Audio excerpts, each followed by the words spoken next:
Good. All right. We should be chilling here in terms of being live. We're live there. And on the login screen, as you can see. All right. Hi, guys. Enough fake enthusiasm. But I am quite excited about this one, even though, well, I could be more excited about... so I wanted to do a stream. That's the reason why I'm online now, or live now. Because I desperately wanted to do another stream. It's been a while. I don't know when was the last time we streamed. That would have been a Doom stream, right? But it feels like it would have been like 2 weeks or something. I haven't actually checked. But yeah, last time I said when we're coming back, we would be coming for, and please do enjoy the nice new music for a while. So yeah, last time I said I would be back for a Guild Wars 2 stream with a legendary journey, hopefully, and that was sort of pending on whether I would be able to prepare it properly, which did not happen. In fact, very little progress has been made in terms of preparing for another legendary journey stream. The reasoning behind it is a little complicated, but not to worry. We are we're in a good spot in terms of what to stream in Guild Wars 2 for the moment, and that is the Godspawn chapter, or rather release, right? So it's a couple of chapters. It's a very brief release, I would say, in terms of story and what to chew on. We'll see. However, we are back then for a story recap. Typically, we will do a story recap, or we will have done a story recap for...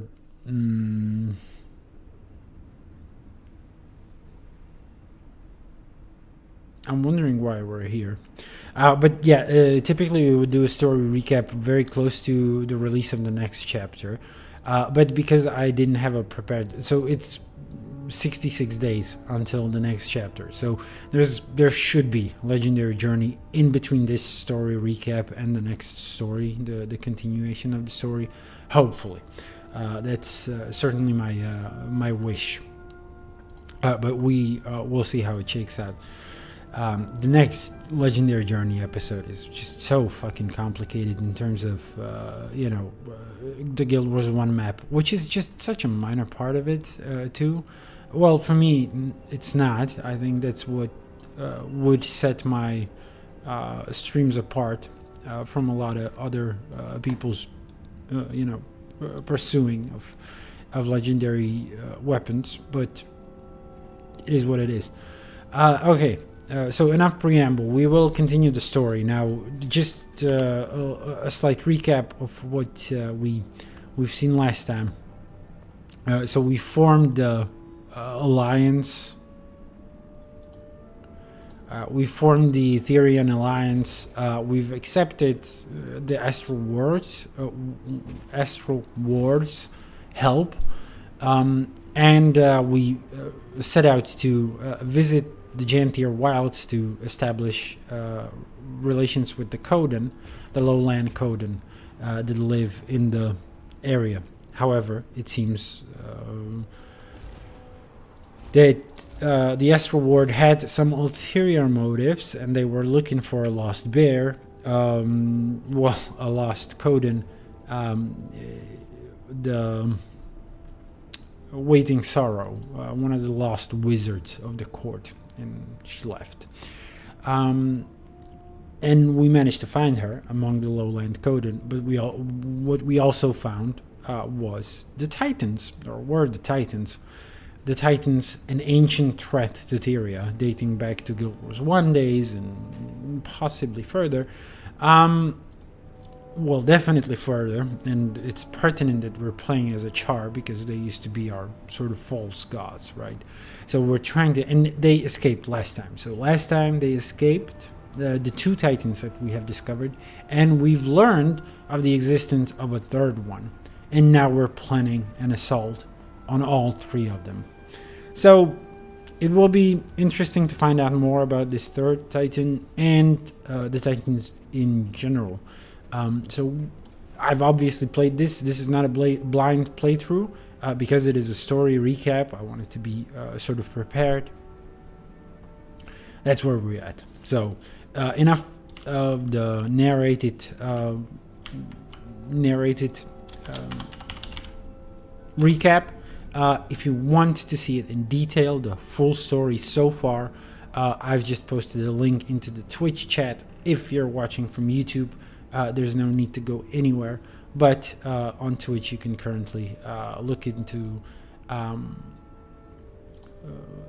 my YouTube channel where I have all those chapters covered by live streams as well. And this one will be there too. And I'm currently live on YouTube as well. There's also my Patreon, but I'd rather you watch my videos first and see whether you want to support that content. Anyway, let's continue our story, shall we? Continue this one in episode 11, Trial and Error. Immediately getting the mail from Stuart Giggs, maybe I came here in preparation of the story chapter, actually. Probably did. Urgent priority business. Commander, Farah Bellseeker, our leading Titan archivist, is missing. Farah is the reliable sword, so her disappearing like this is highly out of character. I last ran into her checking out some materials here at the library. Nothing unusual about it. I'm told that you, Malice, and Kate have been researching the Titan's whereabouts. You 3 should have a look around Farah's office yourself. When you arrive, I'll have Archivist Sistina show you to Farah's research center. Given these outstanding circumstances, you 3 will be granted access to the Priory regardless of membership. Make haste. Stuart Giggs. Now, regardless of membership is a little bit of a bullshit because they let everybody in there. Perhaps not all parts of the Priory, but it is not uncommon for people to come here and get into the instance as well. But yeah, let's pretend we're not a member. And it's good that, because you could be a member in the story, and I'm assuming the mail would not be different. I can't test it. This guy is not a Priory member. However, it's good that because they mentioned it for the Char that's going to come with us, or who are going to come with us. Who's coming with us? Malice and... don't know. Is it... oh, it's Kate. Kate and Malice. Right. So, for their sake, they're mentioning this. Commander, look at this place. No wonder they keep it under lock and key. Well, not this part. Never could convince any Priory to let me have a peek at these shelves. Now that I'm in, I might never leave. Is that... burn me? They've got both copies. What else are they hoarding in here? We'll have plenty of time to browse later. The books aren't going anywhere. Farah, however... Giggs said an archivist, Sistina, would show us to Farah Station. Let's start there. Right, so we're kind of pulled back to Corteria again for a second, just to find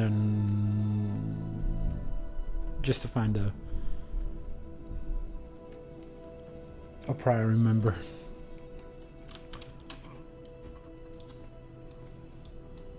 Hello, sir. Welcome. Giggs said to expect you.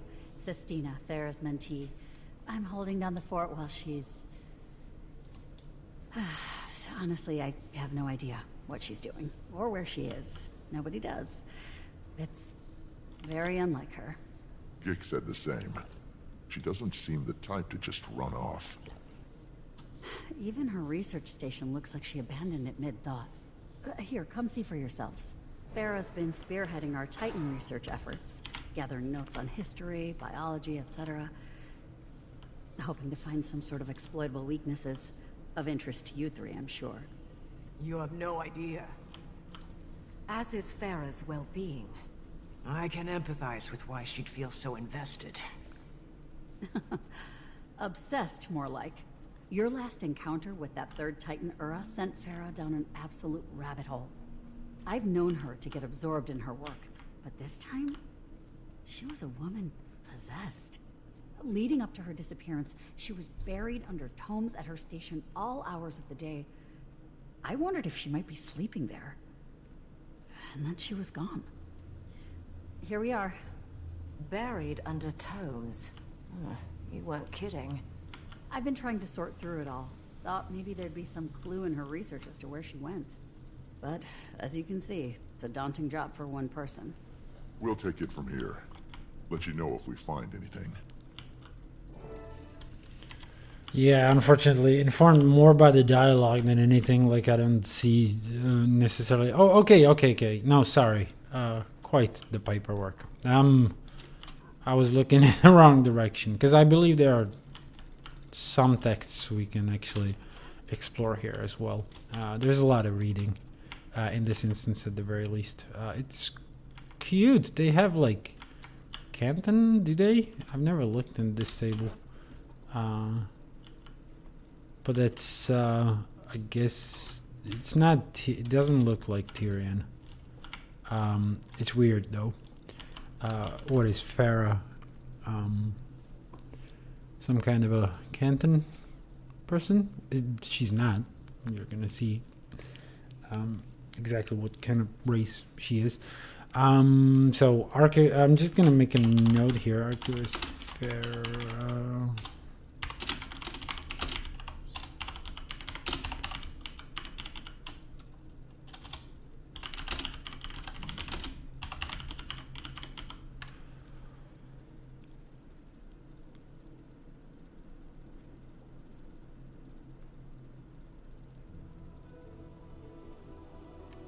It is Farah.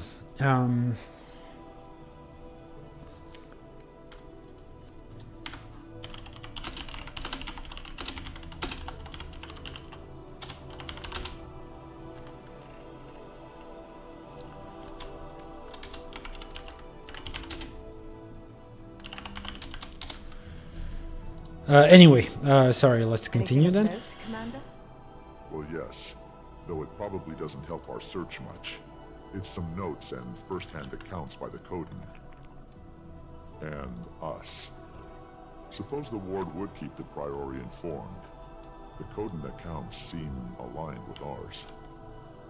Spawn Titans led by progenitors, strange communication methods, bloodstone thirst. Probably doesn't help our search, but it's good info. Let's take note, but keep looking. Yeah, unfortunately you don't get to read this by yourself. It's weird how it highlights so much. Anyway, sorry, I'm just gonna have to jump into the settings here real quick. It feels like the music is a little too overpowering. And the dialogue is a little too low. I've never touched the settings, so... I don't know. The music is just, like, insane, though. One of these days, I'm gonna find a good balance of these sliders. But for now, it's no good. So yeah, there's another notebook, and yeah, there is an achievement we've already done that is for reading basically everything that is to be read in here. Let's start with this one. Mist-dyed journals. Now, chat. No time to grab my journal. I'll just scribble this here and add it to the rest of the entries. I'm back at the Priory. It's the middle of the night, and finally, days and nights of research have paid off. Since leaving Janthir Sentry, all I've wanted is a reason to go back. I haven't been able to think of anything besides the questions I left unanswered there. Now I have my reason, and I may very well have my answers. It's all too much to explain here. I need to get going. I'll write more when I reach the Isle. So apparently she's been researching the site and pulled away for a second there. So we're supposed to look for clues about her whereabouts. This thing didn't count towards it, apparently. Entry 1, again, misty journals. So this is the start of it. First day on Janthir Century is in the books. Should probably explain what I'm even doing here. The Tyrian Alliance reached out to the Dermot Priory for some extra help studying the Titans. Giggs told them he had just the expert for the job, and here I am. For being so new to the global scene, the Alliance has been quick to establish itself. Already they've enlisted help from the Astral Ward, the Sylvari Tree Tenders, and now the Priory. And the word is that the former Pact Commander is even running around out here. I still can't believe my luck. Reading about Titans from historical tomes is one thing. Potentially seeing them in the wild? That's a whole other beast. I figure journaling will help me keep track of my day-to-day in the field. If I see anything interesting, maybe a Titan, claws crossed, I jot down the details while they're still fresh.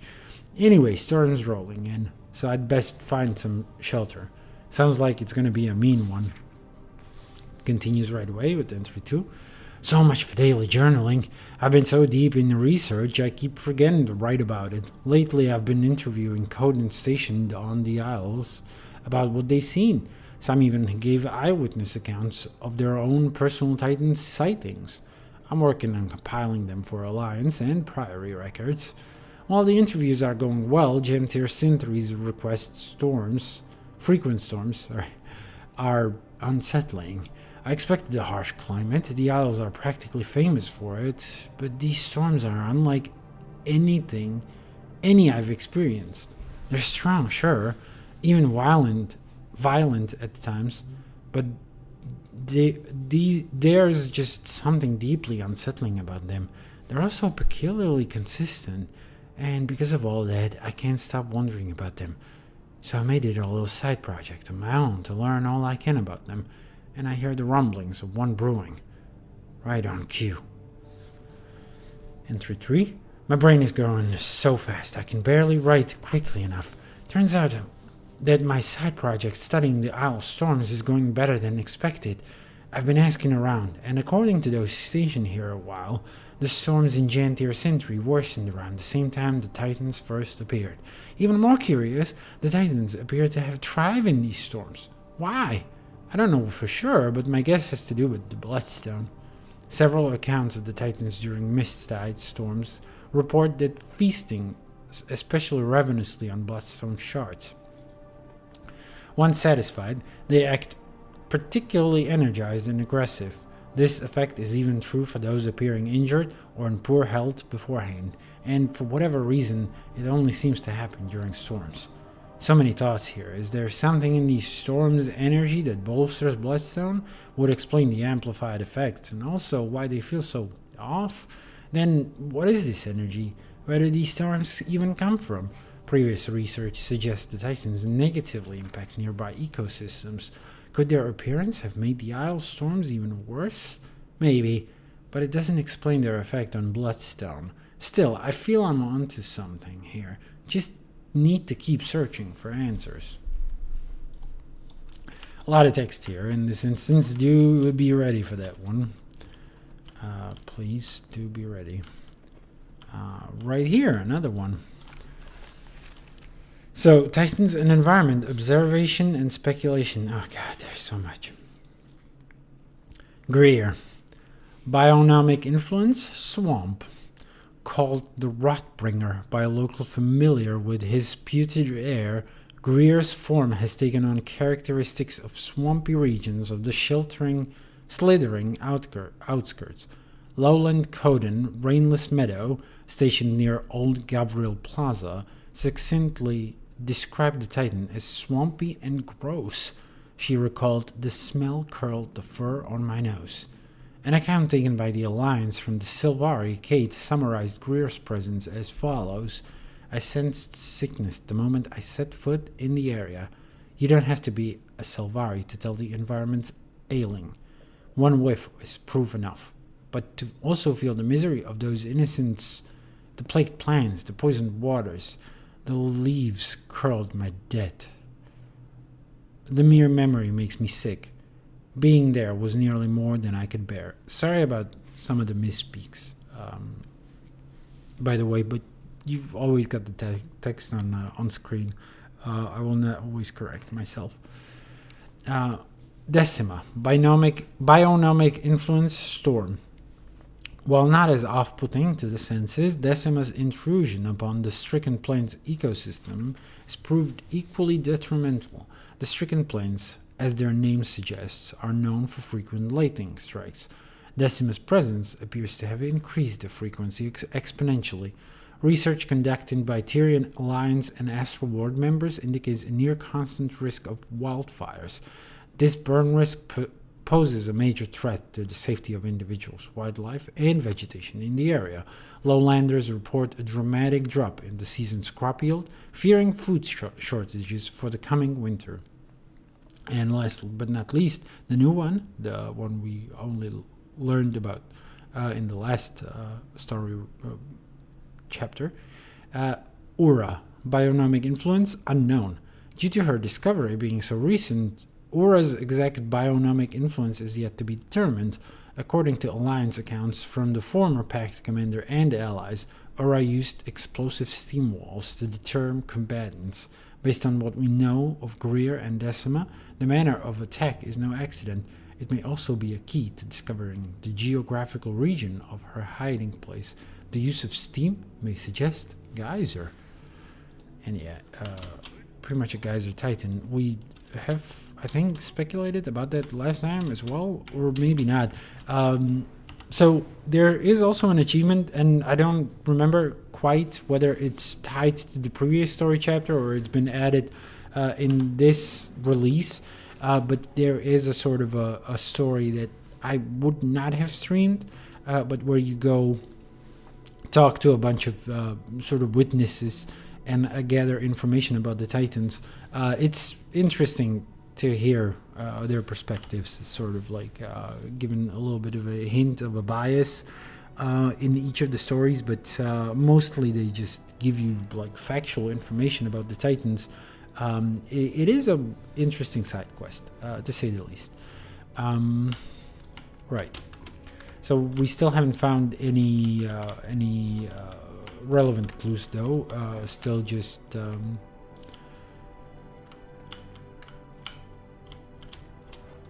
stuff. Still just interesting reads. So there's one more here. Janthir Sentry Field Research. Symbiosis of progenitors and spawn. After killing multiple Titan spawn with this hunting party, Lowland Coden born from Thunder speculated that smaller spawn Titans were acting as ancillary limbs for larger progenitor Titans. Battle accounts from the former Pact commander and allies support these claims. We know these progenitor Titans to be Greer, Decima, and most recently, Ura. So, and yeah, this is actually something you can learn yourself by talking to the Coden there. Presence and migration. The Titan spawn are spread across the Isles and have made landfall across the lowland shore, threatening the Coden inhabitants. While their exact origin point is still unknown, early sightings place them near Mount Balrior. Interesting. This is the first time we're hearing about that one, aren't we? Inner core biology. Accounts from Lowlander Rainless Meadows cited the progenitor Titan Greer as having a glowing inner core exposed upon damage to his body's exterior armor. A similar core was seen by the former Pact commander and allies during an altercation with Decima, suggesting a biological consistency. Both accounts note the core's sensitivity to outside forces. And yeah, this is actually something we learned throughout the story. Haven't been very successful in leveraging this, though. They do note it as a biological consistency. Based on 2 samples, though.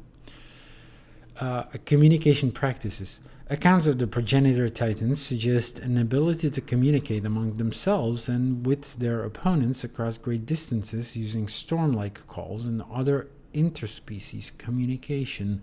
This information has been confirmed by Astroworld Scout Bronwyn, the former Pact Commander, Kate, and Malice. And last but not least, Bloodstone, Restoration and Regeneration. Concerningly, accounts from Astroworld member Pyla claims that the progenitors and spawns alike seem highly drawn to Bloodstone.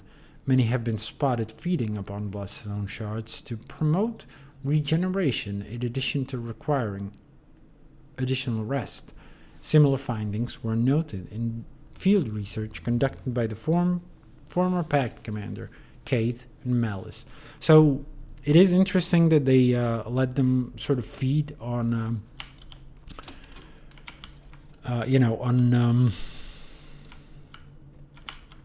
bloodstones or bloodstone shards. I wonder if that's going to have a larger tie to the story in the future. Spoiler alert, it's just like, it sort of feels like accidental mechanic, just because we sort of expected some bloodstones in Janthir. They just tied these together. It doesn't seem like the bloodstones are like a primary thing for the Titans to seek out. They're just there to sort of like be consumed. Sort of incidentally, which is definitely interesting. So yeah, as you can see, if you go clockwise, you find a lot of notes and clues that are not part of the main story.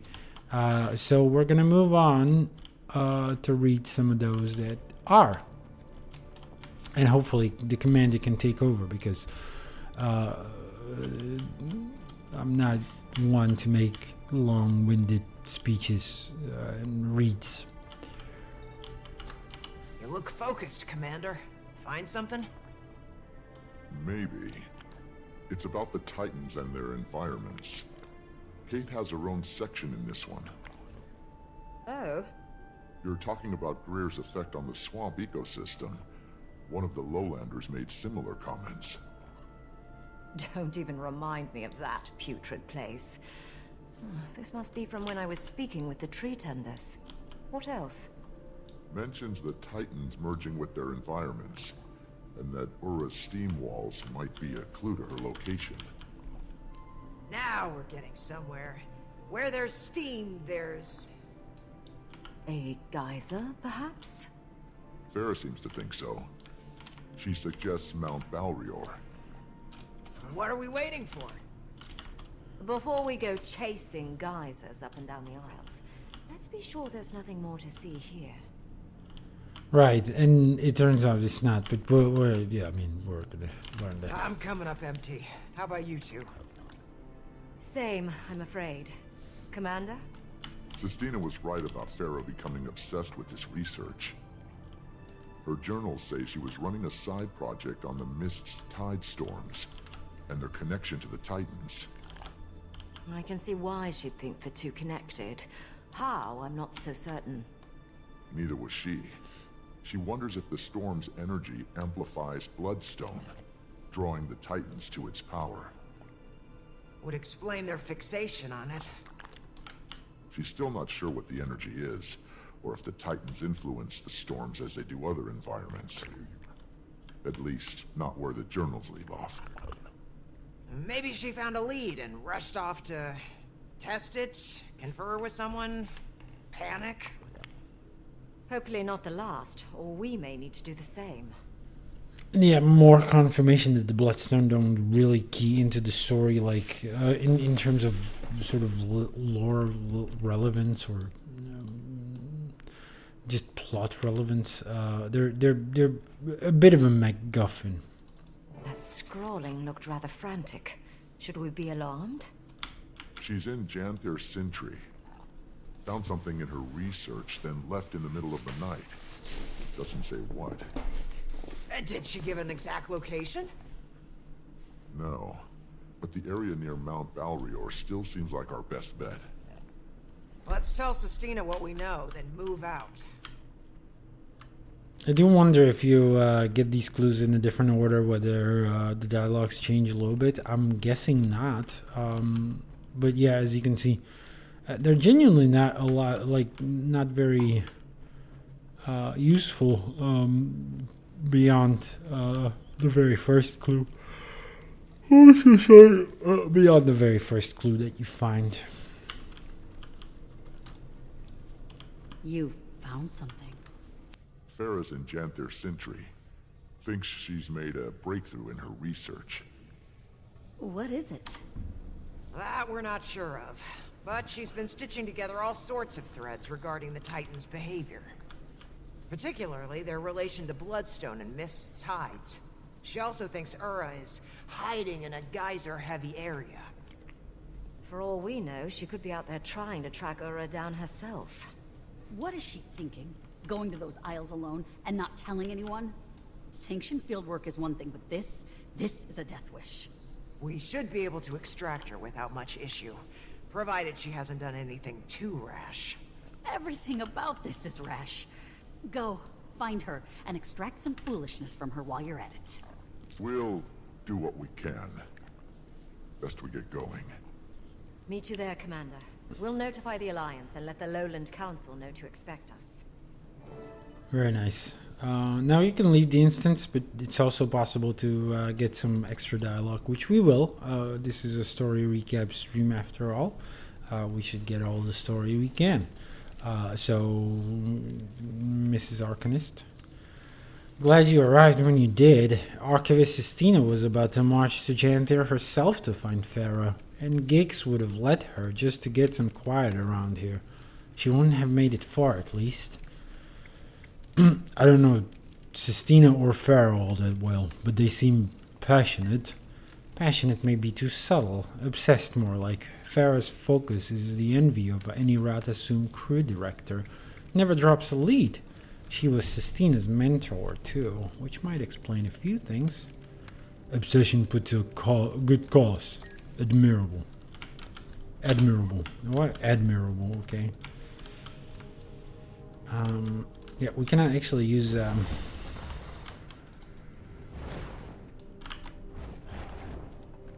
wrong direction. Cannot use a mount here.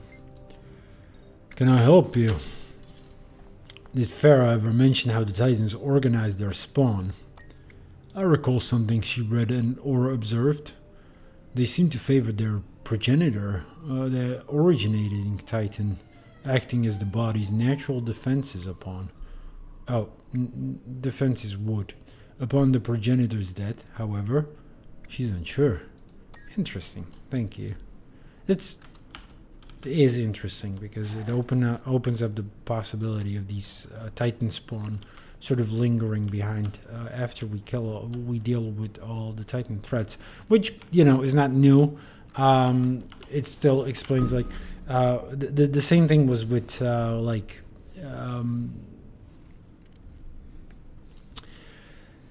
with the Cryptis.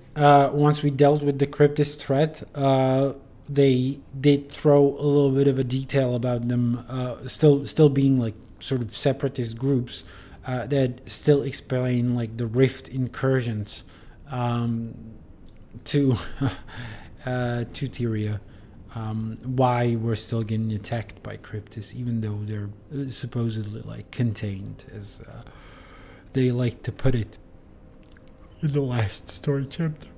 Sorry if I'm gonna be yawning a lot. I don't know what it is. It's not like I didn't get a lot of enough sleep. It's just every time I sit in this chair, man. I mean, I guess. Okay, Priory Arcanist. Commander, hello. Though perhaps you prefer Wayfinder now? It doesn't matter. Literally doesn't matter. Commander's fine. Did you happen to see Farah leave? I did, actually, and judging from the look in her eyes, she was on the hunt for something big. She wouldn't drop her research duties for any old cross-dimensional disturbance. Very well said. Thanks. I'd better catch up to her quickly then. It feels strange, like all this focus on Farah. We're gonna see that it probably makes sense in terms of like mechanics. I think it's justified, but it is weird, knowing about the Titan thread, and suddenly leaving to go back to Corteria to visit the Priory Library, and then going back instead of going directly to Mount Balrior. I think they just wanted an instance with some more meat on it, and couldn't figure out a different way. That's sort of the meta perspective, stepping outside of the story a little bit. So yeah, as I said, like, what's the justification for all this sort of lost manhunt? And we'll see again, as I said. Very well may be just purely mechanical, and also to sort of pad out the story a little bit. But I wonder whether they will key it into some more of the story later on. I'm spoiling stuff. Don't know why I'm doing that. Okay, we're going to Janthir then. Look for Farah. Now we got a tip that she might be around the Sulphur Springs, at least like geysers, hot steam, whatever they mentioned specifically. Wrong mount. I mean, they are not wrong or right mounts, but this one is definitely going to be handier in Janthir Sintry, because it looks for treasures every once in a while. I do believe the treasure that's up there, though, is might be a chest. We might not be able to get inside just by digging. Yep, that's a major Coden cache. I hope you're enjoying my glider too. Fuck, this wasn't good. Nope, leave me alone.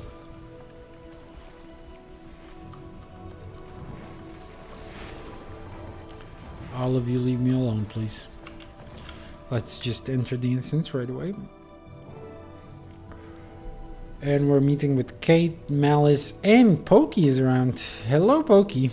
Pokey, this is a surprise. You seem in good spirits. When we told the Lowland Council our plans, he jumped at the chance to help. Better to put myself to use than mope around. Plus, it's one less worry for my paw. Got plenty enough of that. Get to it, shall we?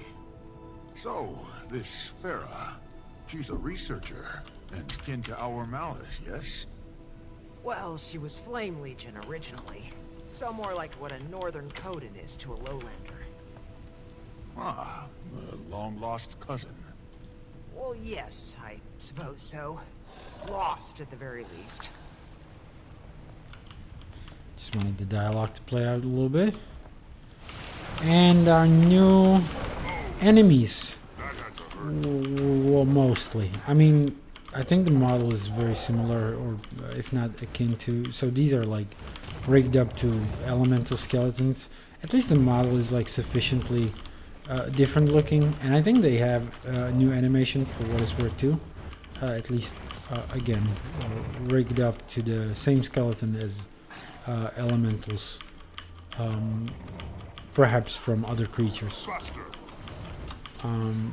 But I'm a sucker for new models, and then Fuma rollers I think are very similar to. Well, I wanted to say bristlebacks, but maybe they're a sort of a combination between bristlebacks and whatever the name of the Canton tiny hedgehog-like creature is. You know what I mean. What's that ahead? Seems they're timetables of storm patterns, and they match Farah's writing from the looks of it. Unless the field sprouted notes of its own. I take it we're on the right track. Right, yeah, very clever.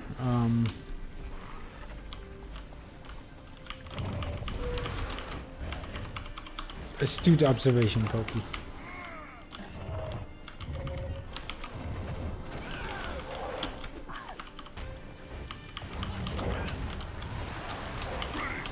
Can't stop.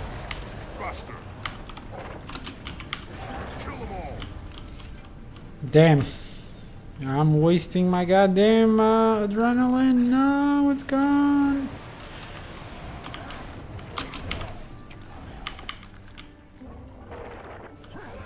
Hold on, it's not. I'm still in the primal burst. Yeah, I am. I was still in the primal burst. Just needed to build adrenaline back.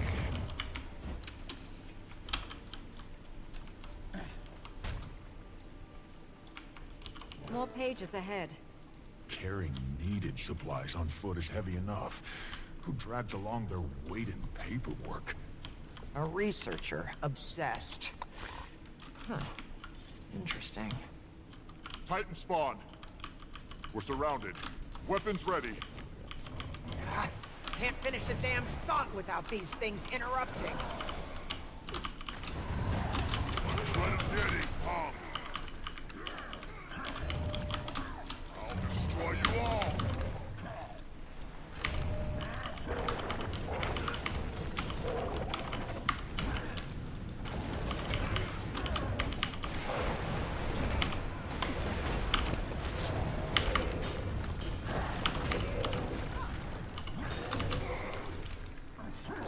It's ridiculous how fun the axe is As I was saying, on Berserker. they're field notes on spawn emitting steam and sulfur, characteristic of Ura. Aligns with Farah's work.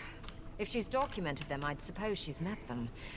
But is she equipped to defend herself? It's rare a Priory scholar is also skilled in combat. Best we get to her before any more spawn do. It's, Farah? Hold on. We're almost there. did we hear her? Okay, so she's dead away. By the way, and I say fun using the X on the Berserker. I think it's fun to spam a single skill, a single powerful skill, over and over again. So she's a char. I don't know if that was. Careful! Careful! That came across or whatever. Adrenaline rising. We're gonna try to use the spear as well, though, a little more often, at least for this like engagement, because this is the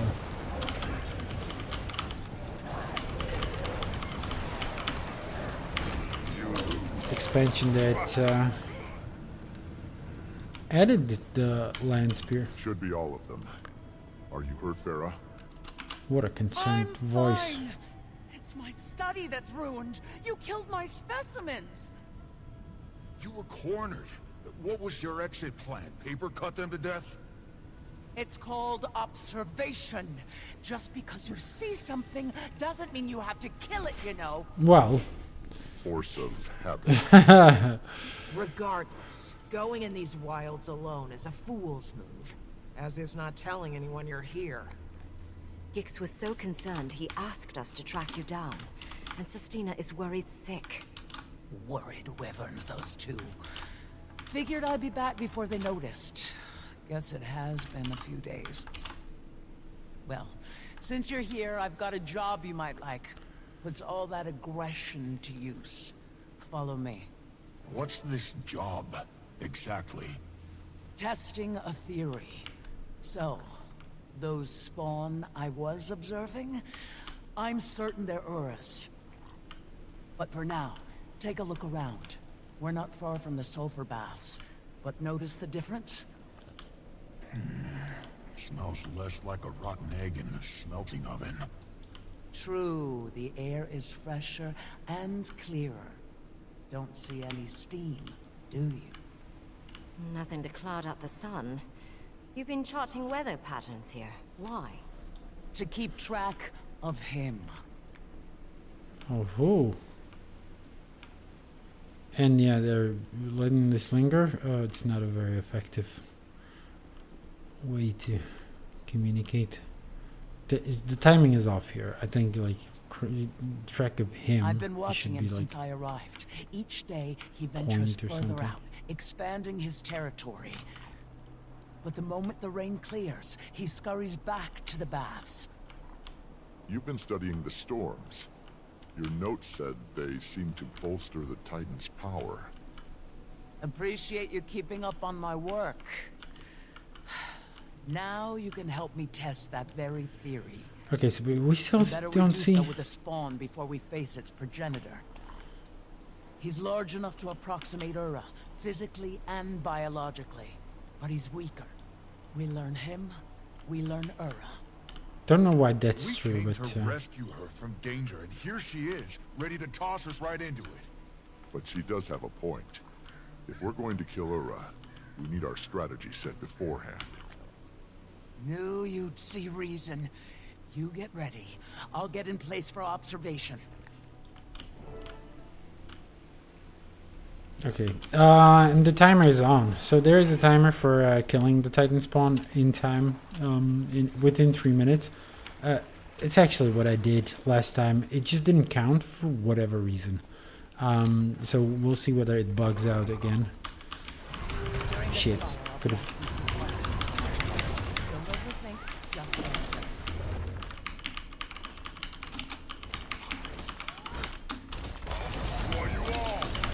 Scale of 1 to 10.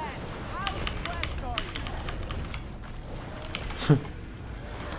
Yeah, this is a little bit of a joke thing going on with. Rank the last 3 attacks in order of pain inflicted.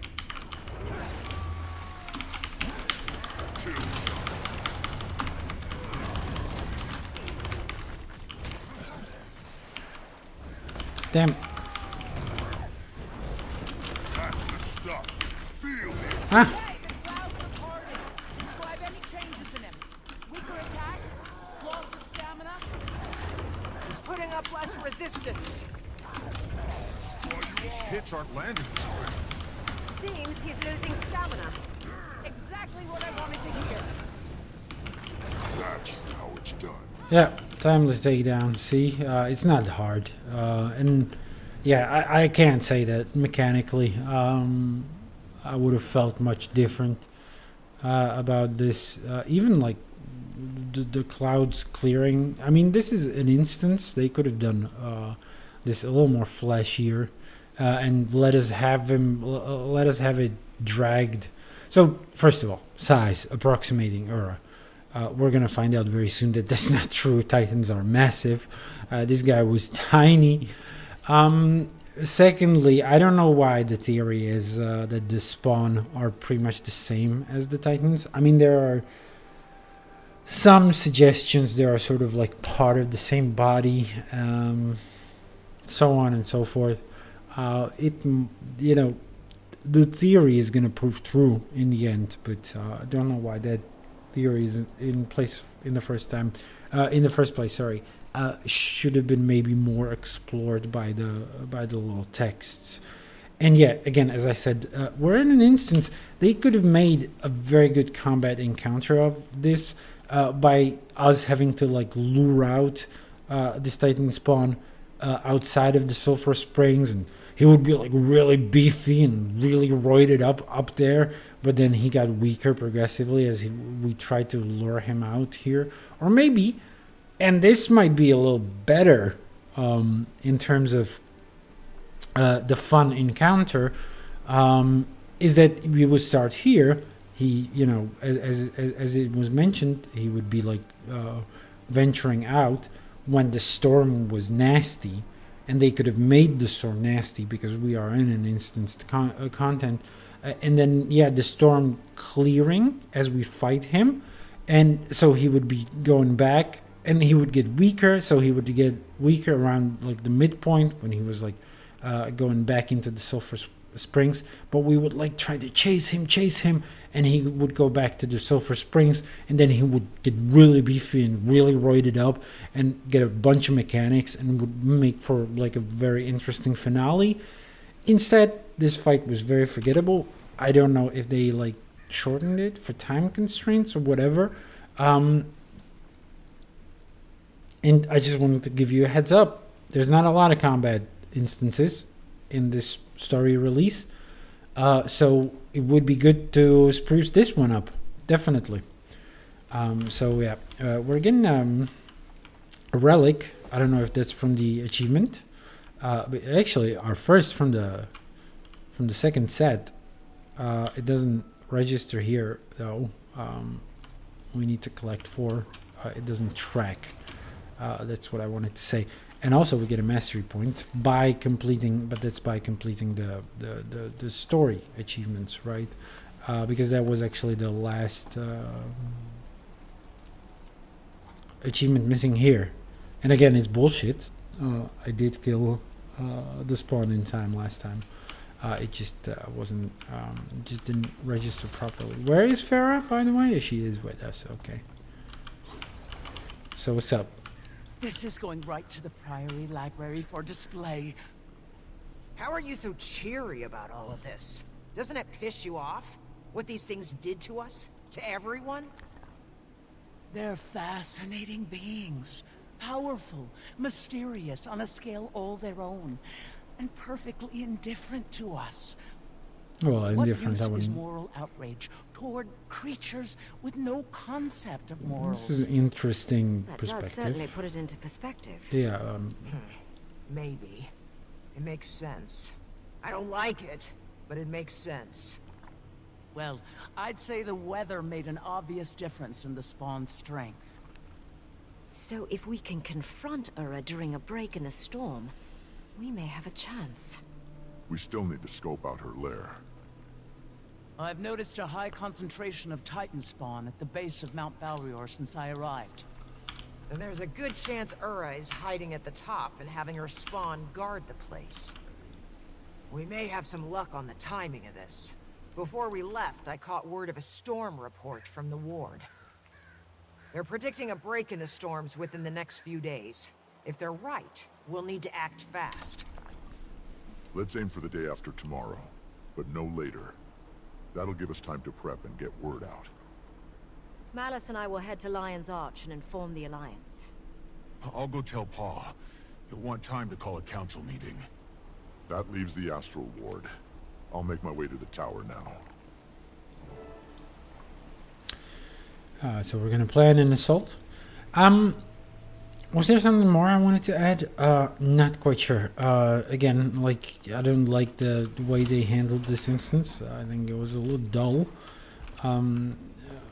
However, yeah, I don't know, the indifference, the point of the indifference. I mean, it is true they're sort of kind of dismissive towards us, the Titans. But I wouldn't say indifferent necessarily. I feel like they've got quite a bit of spite for us. And even Aura just sort of like addressed us directly. It would be... And they're talking, which is not what they did in Guild Wars 1. In Guild Wars 1, they were these silent antagonists. I feel like... Or were they? I don't know whether they had dialogue. What you gotta realize, though, is that Guild Wars 1 didn't have, like, voice dialogue for most of the game. Every time you weren't in a cutscene, you wouldn't hear any voice dialogue. So the Titans may have talked. I just sort of forgotten it since. But they were these hulking beasts. And, you know, because I would just see the speech bubble. So they were these hulking beasts. And I feel like we never had, like, a dialogue with them. So I feel like could have been interesting to, for once, have an antagonist that is just completely silent and, as is said, sort of indifferent to us. They tried that with the Elder Dragons, and for what it's worth, it worked for, like, I'm blanking on the name. The first one we killed, the one threatening Or originating in Or. I'm genuinely not going to be able to remember, am I? It's not... Zaitan, right? They kind of... He kind of worked for Zaitan, but ever since then, they instilled more and more personality onto these dragons, even though they set them up initially as sort of forces of nature, like hurricanes. Even less than beasts. In terms of agency. So, yeah, what would be interesting is to have an enemy that is that, and build a story around that as well. Like, Don't let the Titan speak. But that's just my sort of thinking at this point. It is, for what it's worth, interesting that they're speaking, and they open up some new possibilities of where to take this story. But there you go. So we're gonna break the immersion a little bit. We're gonna use the waypoint, I guess. We're going to the moon camp. Okay. So we're supposed to go to the Wizard's Tower as well. So I guess we're gonna go through. Okay, why am I fighting? Okay, let them just kill me, I guess, so that we can use a waypoint. There's no armor breaking anymore in the world of Tyria. And yeah, let's go through Moon Camp into the Wizard Tower, I guess.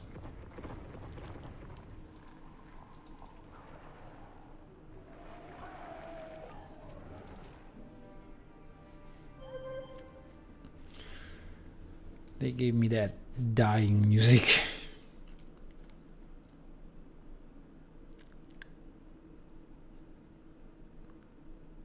I'm trying to vaguely remember whether there are going to be cutscenes, because I would have to turn on desktop audio for that one.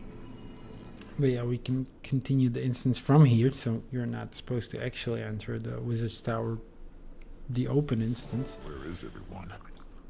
Never seen it so empty in here. This is like eerily empty, that's true. I had to act! My people were in danger. I couldn't abandon them again. Irony so rich I could gild the tesserae with it. We're in the middle of something. Are you oblivious or just dense? It's me. Oh, thank the stars. Hello, Dagda. Quickly. I can't stand it any longer. They've been arguing for days. Literal days. I'm trying to have a discussion. But it's off derailed by my interlocutor's perpetual outbursts. A discussion? That's what you called that tirade of yours earlier? Think they heard you in the Shiver Peaks. Go address the room. If you don't have a report, make something up. Before they get a second wind. Fortunately, I have some news. We located Farah, the missing researcher, in Janthir Sentry. She was conducting some extracurricular studies on Ura's spawn and the bolstering effects of the Mist's tides. While there, she volunteered us to test this theory by battling one of Ura's greater spawn. And sure enough, as soon as the storm cleared, the spawn weakened significantly. See, Ren? Those storms are off. You don't need to be from the Isles to sense that. I've been on that train of thought from the start. Why do you think I had the ward tracking them in the first place? Alice told us your predictions for the storms breaking these next couple days. We can use that to our advantage. We'll use today and tomorrow to get our preparations in order. The following day, we'll strike. That's the plan. So it is. I'll call together a meeting to inform the ward. We'll return to our discussion later. Don't rush on our accounts. So I said, in terms of, so they've been tracking the storms. They may have been tracking them before, and even, so suggesting the lowland Coden as the new potential allies for the Alliance. They may have had a whiff of something happening in Janthir, and trying to prevent this threat to Tyria, get ahead of it a little bit. I think Isgar knows more than he's letting on. But perhaps he just wanted to look for Waiting Sorrow as well. I don't know.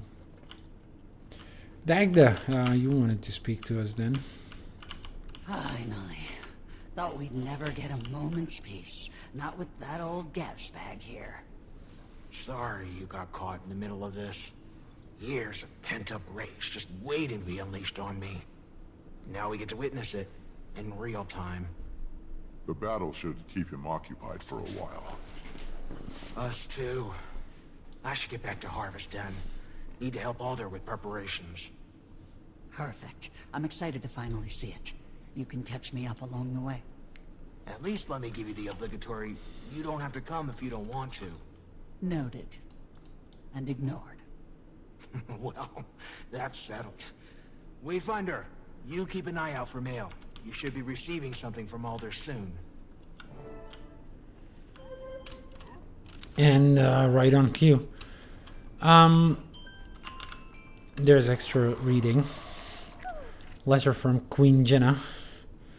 Isgarin, I have approved a shipment of necessary supplies to help the lowlanders in their restoration efforts. The Titans have devastated much of their local agriculture and infrastructure. We will be utilizing the portal that connects Divinity's Reach to Moon Camp to help deliver them in a timely manner. Countess Anise will provide you and Warden Froat with any details you may need. I strongly advise you to cooperate for the sake of your developing bonds with the Esther Ward. Queen Jenna of Kryta. Don't quite know the purpose of this letter, but it's good to know. And I guess we're sort of being generous, at least, towards the Coden, befriending them a bit, I guess, is the idea here. Not a lot else to discover here. Stoic Alder, then. Feast of the Battle's Eve invitation. It is with a disquieted heart that I declare a new Battle's Eve is upon us. Few moons have passed since we last gathered for such an occasion. While our prior bravery and sacrifice were repaid in victory, I'm afraid we've no time to rest on our laurels.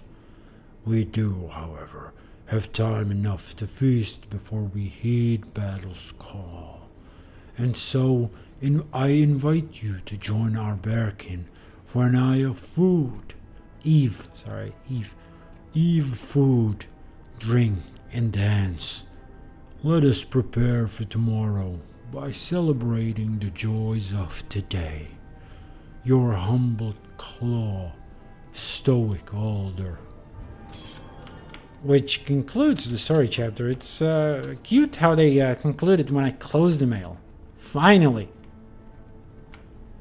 Fucking finally. I hope this is a technology that they're going to utilize more. It would be nice to retrospectively apply it to a lot of the previous story instances. I do wonder. Because a lot of the times the story just progresses as soon as you open the mail, before you've even had time to read it. Like a dialogue that addresses the email will start right away. So I hope that's something that's going to change for the future. What's next? But yeah, we can leave the instance and return back to Lowland Chord, actually, and to the Moon Camp. And we're invited to a celebration, to a sort of a bout here. It's fine, that's cute. This time let's use the war claw, I guess. Oh, we don't have... Oh yeah, we do have the skin, the basic skin. Let's call it the basic skin. The Journeykin skin, let's call it that, at the very least.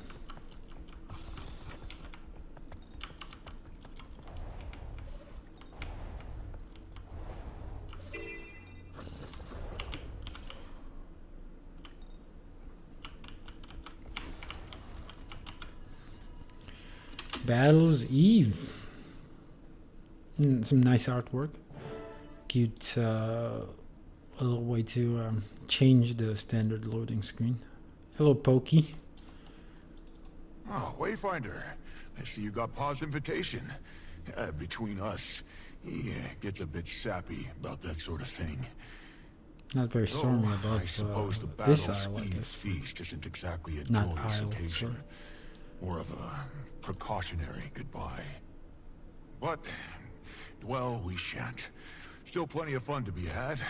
Although your alliance pals look to be having none of it. Aside from me, Kaith, and Malice, They don't know the Lowlanders very well yet.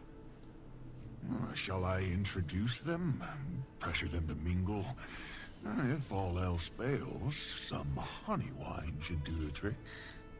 Appreciate it. But you just enjoy the festivities. I'll see if I can loosen them up.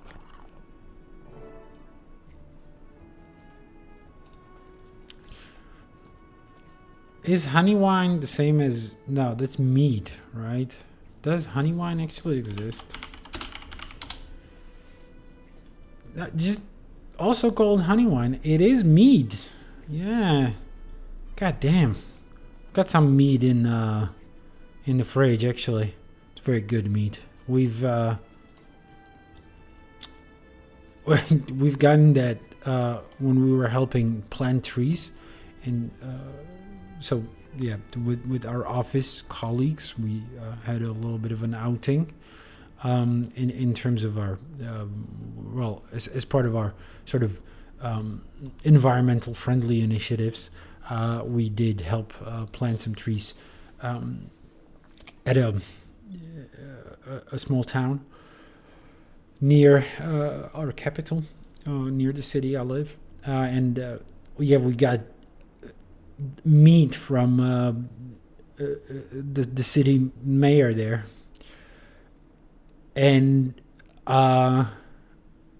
there was a bottle left, opened, and so I took it home because nobody else seemed to want it, even though they all mentioned the meat is good. Honey wine. Now I want to get some honey wine from the fridge, but perhaps not on stream. Yeah, just yet. Okay, let's force them to mingle in. Seems like you don't know what to do with yourselves. Oh shit! I forgot. There's no dialogue. This place is a bit rougher around the edges than Her Majesty's royal court. Although, I don't mind the change of pace. The Lowlanders may look intimidating, but appearances can be deceiving. And they could say the same about some of us. I wouldn't characterize it that way. How about I introduce you to a few of the council members? Might help break the ice. So yeah, Isgaran is played for a little bit of a joke, what is it called? Comic relief in these instances, even though he's like ancient. I'll allow it. I think Isgaran's character is... It's not out of Isgaran's character necessarily. I think he acts aloof and above things, but because he is so sheltered and kind of asocial, I understand it. They play it up to like 11, and as I said, straight up paint him as a comic relief in these instances, and these instances alone, for what it's worth. But again, it's not offensive to my senses necessarily.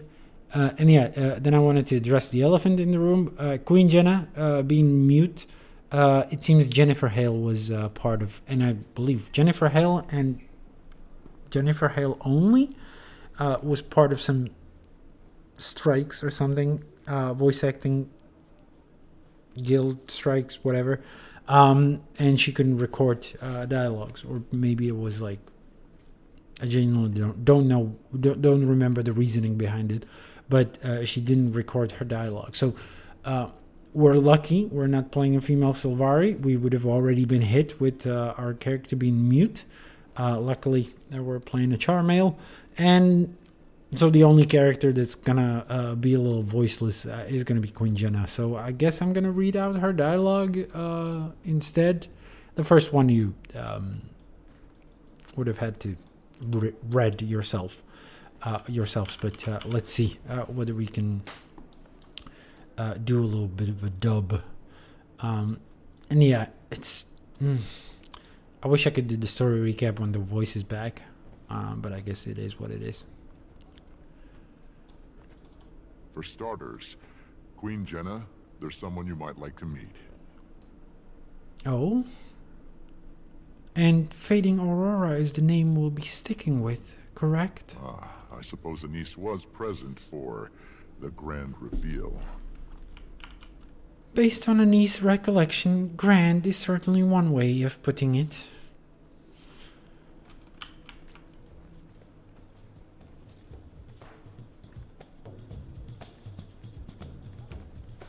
Aurora, I'd like you to meet a colleague and friend of mine, Queen Jenna of Kryta.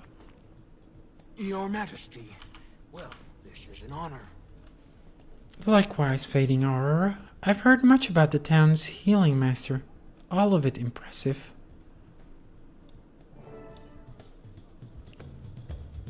Hope you're satisfied with that voice. I'm not gonna do it again. Well, maybe I might need to, but we'll see. The rest of it is up to professionals. Dagonet, I know someone you'll have plenty to chat about with. I'm eager to make their acquaintance.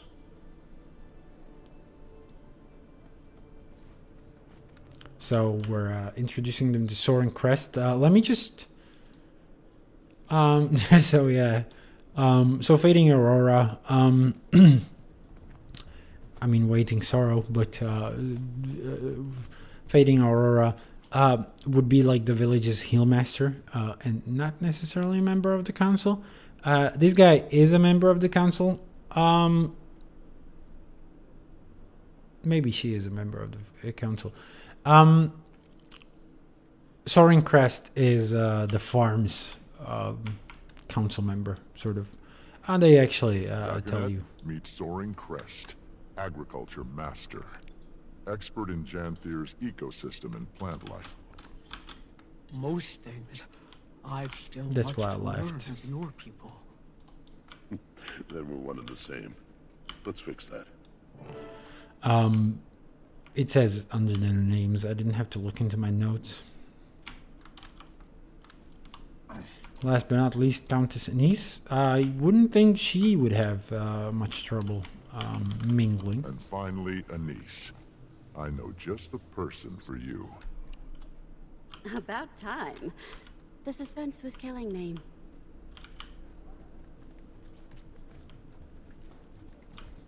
Barbed Veil, huh? So she's a spearmaster. Yeah. Countess, meet Barbed Veil, Spearmaster. I pity any who find themselves on the wrong end of her spear. Are you speaking from experience, Commander? The sparring match is soon to start. Who dares face our Spearmaster in this test of might? How about you? Think you could take Barbed Veil one-on-one? Who the fuck is you? The eve before battle leaves them restless, sparks nerves. They hide them with spears and boasting. I don't know that I'd be the best sparring partner, but I think I have just the match. Commander. Go get him, Commander! Alright. How can I ever repay you for this, Anise?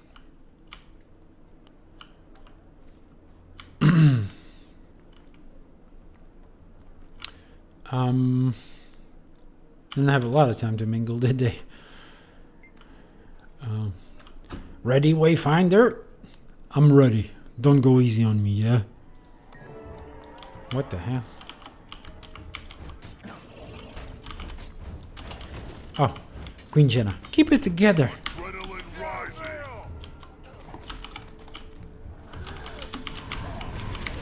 I don't remember what my CCs are.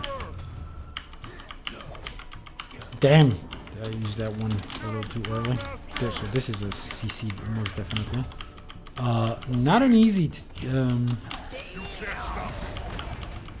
CC bar to break actually. Oh wow. I think there are some achievements for not being downed here as well. Again, not very challenging as you can see. We're not getting cheered by our queen. Well, she's not our queen.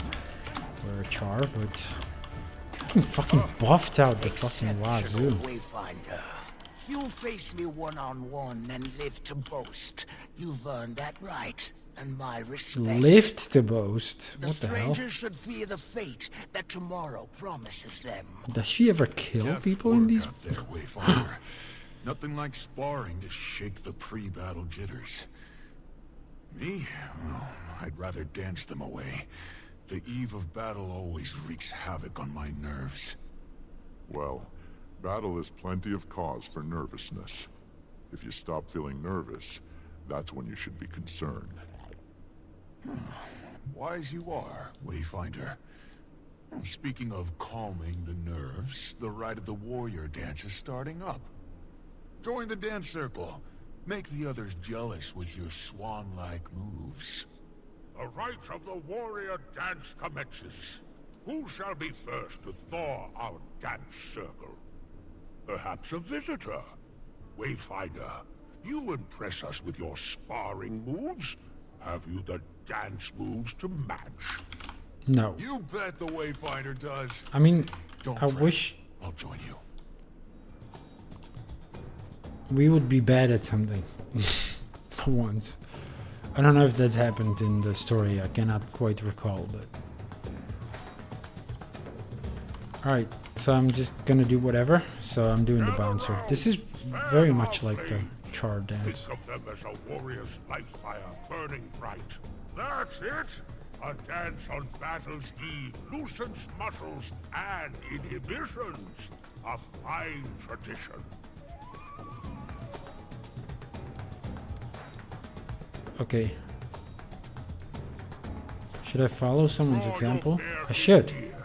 Whether you set off to battle or stay back to Oh, I hold should. down the fort, we dance in camaraderie. Yes. No. Fear not tomorrow, no. Hold dear tonight. Dance! Dance! I should follow someone's example, but I don't know whose. Surging Tides? Do a little sidestep? No? This just does a little effect, so I haven't tried spinning. Okay, you're just supposed to cycle through them. Jeez. For ages to come. Thank you. Thank you. Spazzing out. It's particularly stupid looking on a char, I guess. Okay. So we are supposed to find Stoic Older now. I don't know what it was supposed to prompt us to that, but let's do it. Sup, Stoic? Gathered here we are to remember. No, makes it sound like a funeral pyre. Wayfinder. They'll appreciate your message, whatever wording you settle on. Your assurance is appreciated, although I wish the message were one I needn't deliver. I understand. Never gets easier. Although truth be told, I wouldn't want it to. I've some prepared remarks. Keep them brief, I shall, lest the rumble of your stomachs drown out my words. But first, I shall offer the floor to our visitors. If you've your own words to air, please, come forth. I didn't come with a prepared speech, but as the leader of the Astral Ward and a vanguard of the Tyrian Alliance... Huh. Now he's a vanguard? What happened to the triviality of Tyrian politics? I'm sure the muse will strike. The foes before us may seem marvels, born of worlds unknown. Let me assure you, they are nothing new. Past millennia watched the Titans rise to power, only to be buried by history's indifferent debris. Tomorrow, we shall damn them to that same insignificant fate. Will they appear again in a future distant from our own? Who knows? Instead, we must remember life's true constant. The struggle for survival. Incessant, ruthless, natural. It is that very force your tribe reveres that powers life. So fear not these crude beasts. No. Fear repose. Fear a life so catatonic it makes risking death feel like living. I find it all rather freeing. Don't you? For a minute there, I thought he had it. But then he kept talking. Still not the worst pep talk he's given.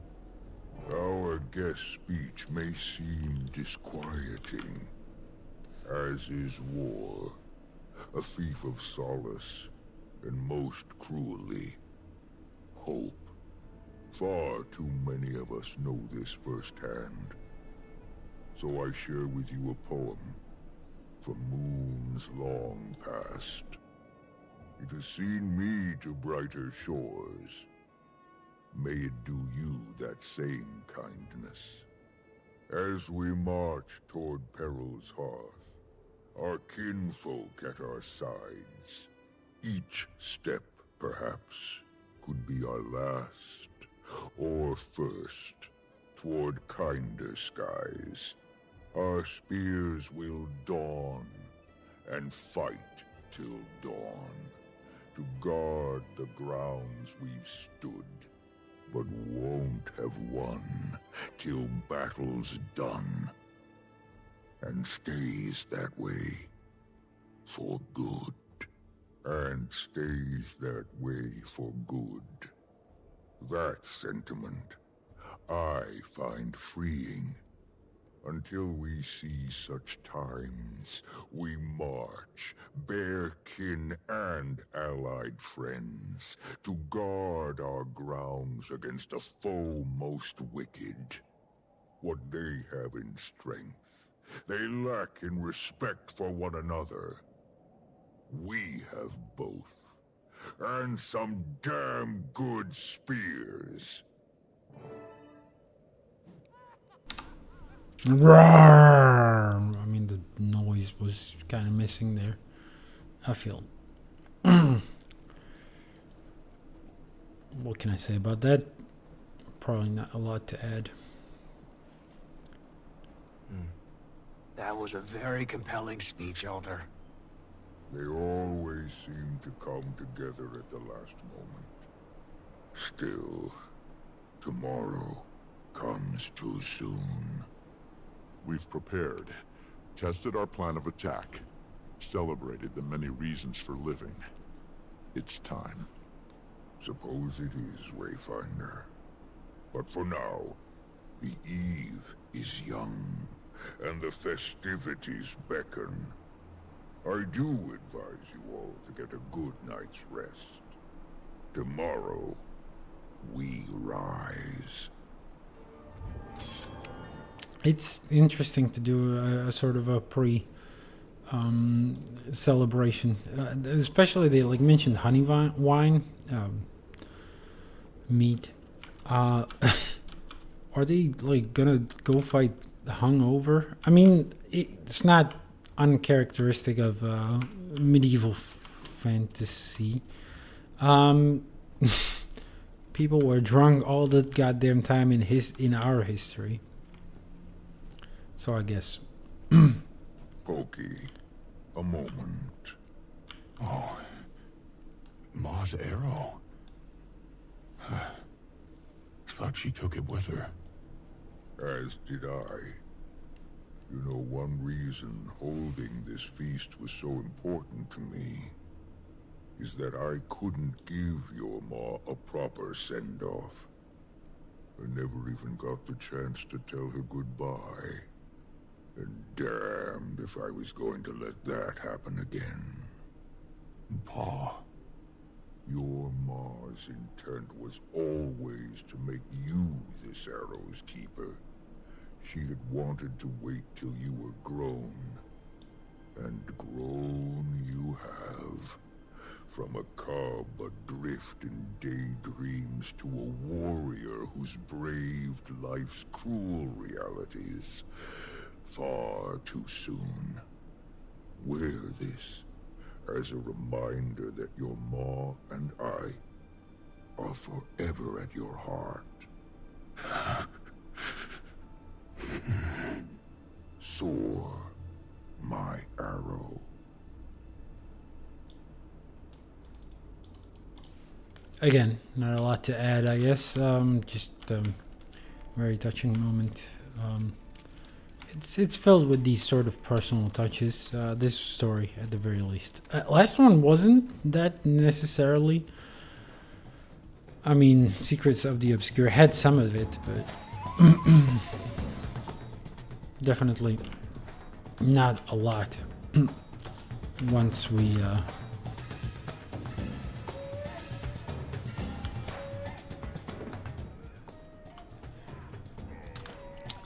moved into the cryptist part of the narrative. Don't tell me you're afraid to dance, Iskarin. Afraid? Huh. I just find no comfort in the senseless flailing of limbs. I know. You need a partner. I'll pass. I'm flattered. Truly. But I can partake from here while remaining still and dignified. Oh, how rude of me. The Seers didn't have dancing, did they? It's just, I always thought you were the graceful sort. Oh, of course we had dancing. It's not like it's chronomancy. You just set your feet, sway your hips in time to the rhythm. I know what you're trying to do, and it won't work. All right, you win. Honestly, I wish Mabon was here. Anise tells me he was the life of the party. He was a patron of many festivities over the years. A shame you only knew him in his direst moments. One dance, then. For Mabon. Fine. I will humor your childish whims. And then you will leave me be? He mentioned setting his feet. Not necessarily something he can do. Unfortunately, he's still got like a Jin dance.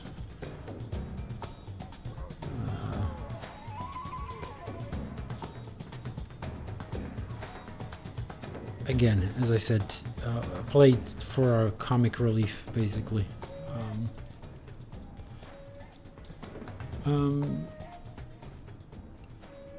And again, the Jin inherited model doesn't even have feet. Even though the Seers in the original game, they most definitely had.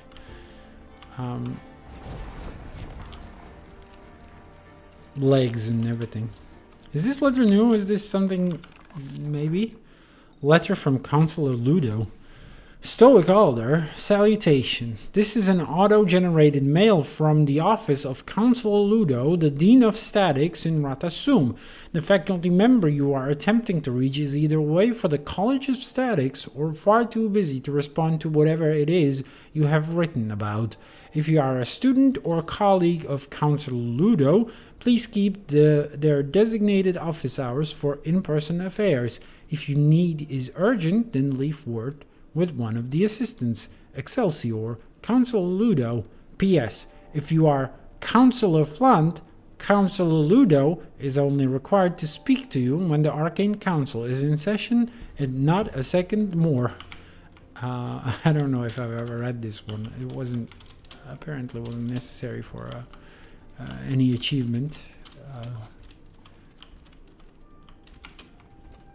Makes me want to scour for some more. I would have definitely gone here though, at least for the extra dialogue. What's this letter say? Letter from Cresting Wave. Stoic Alder.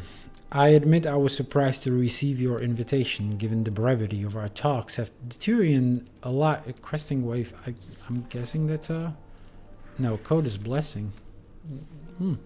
After the Tyrion Alliance deliberations, Deepwater was rather impressed with your candor and patience, as was I. This Battle's Eve feast sounds like a solemn affair, ripe with emotion and reflection. We of deep and troubled waters are not unfamiliar with such events. In the days Jormag and their ilk separated and hunted our kind into different waters, we reveled in the quiet moments between attacks. These days it feels strange to have more and more of that quiet now that the dragons are gone. Even so, I regret that I cannot attend this celebration. My efforts are focused on partnering with the Norn to scout safe routes back into the far Shiver Peaks, now that the Dragon Storm has ended. But more than that, I would not wish to sour the sentiments of the feast with talk of my own fate and the ancient divisions wrought from it. Know that I keep you and the Coden of Harvest Den in my prayers, and that I will consider plans to visit in fairer seasons. Coda's blessings. Cresting wave. So those are the mountain Coden that are talking to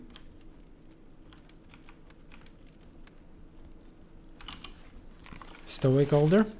And then letter from Bram Arison. Again, I guess explaining why he's not around. Stoic Alder, I want to thank you for inviting me to your Battle's Eve feast. It sounds like my kind of party. One of the hard truths I'm learning about leadership is that I can't just rush off whenever I want, which kind of frustrates every part of my being. Wolf yearns for the hunt, but I know I should heed Raven's wisdom. For now, my responsibilities in Craigstead require my attention. That said, make sure the commander enjoys several pints of honey wine in my place, and if you're planning on giving any pre-battle speeches, it couldn't hurt to bend an ear their way for some pointers. I remember a particularly stirring call to arms they gave before our first bout with Kralkatoric. Until our paths cross again, may your spears land true and the titans crack beneath your paws. Bram Erson. See, I don't have any recollection of ever reading these letters.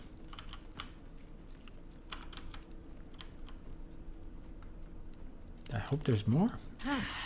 A perfect spot. You'll never find us up here. Now, well, I did. Tell me more about them. For starters, I'm thankful they still want anything to do with me. I've put them through enough for a lifetime. Well, good to get your baggage out of the way early. Aldiz doing the best he can, given the situation. He's opening up again. Slowly. Patience is the least I can give him. And I'm downright impressed with Oki. He's been through so much. But instead of running, he faces things head on. I could learn from him. My legacy is running from things I need to face. There's far more to your legacy than that. After his ascension, I became fast friends with Lear, a son of Deldrimor. He reminds me so much of you. His views on magic, the dualities of creation and destruction, and logic and emotion. I spoke of you often to him, shared your writings, and he eventually came to form the Bastion of Balance in your memory. It was then that I finally accepted that even though you were gone, your teachings would live on. Forgive me if I overshared with him. With you gone, I feared the worst. I guess it was a way to feel close to you again. I abandon you, and you honor me. I don't deserve you. But now you're here, and I am more whole for it, my dearest friend.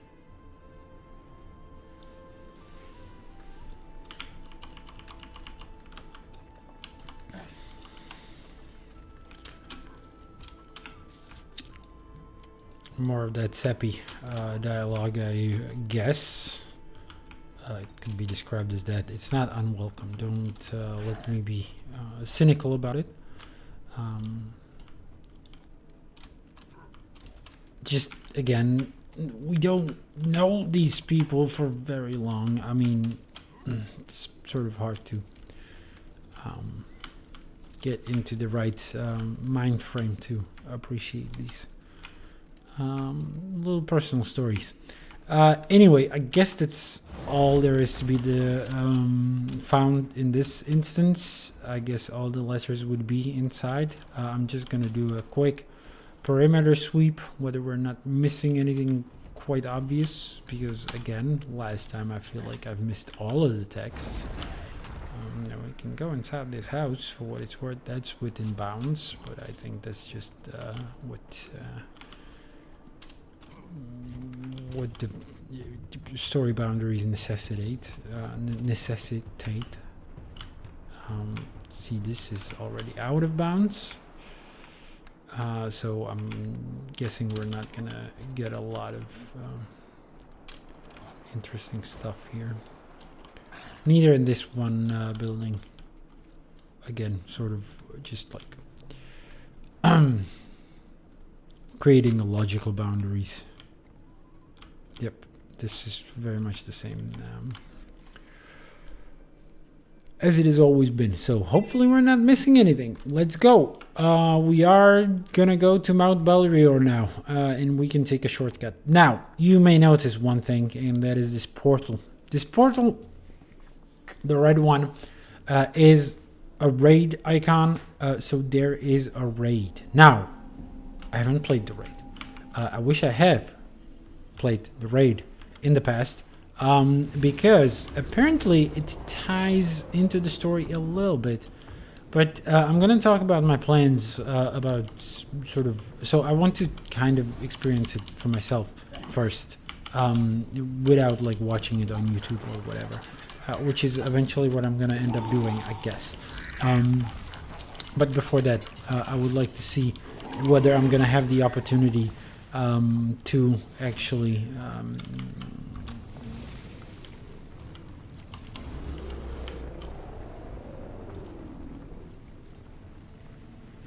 I just want to... Where did I get this? No, alright.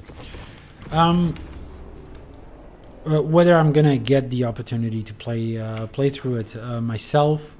I'm guessing I'm not gonna go completely blind into it because I wouldn't know the mechanics. But then again, there might be a party that will do like a little training run with me.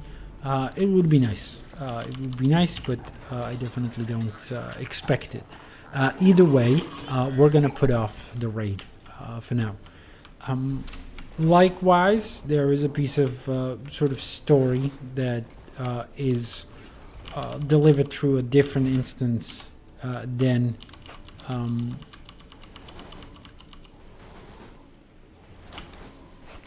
the rest of it necessarily, like the story instances. So that's also something to think about. But there is a Titan specialist Tante who serves as a vendor for the raid as well.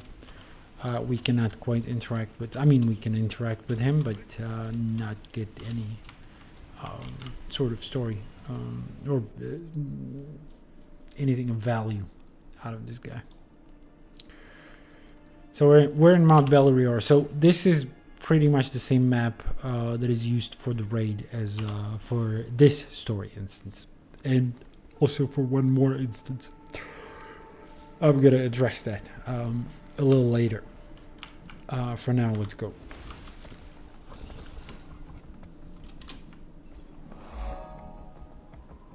Good.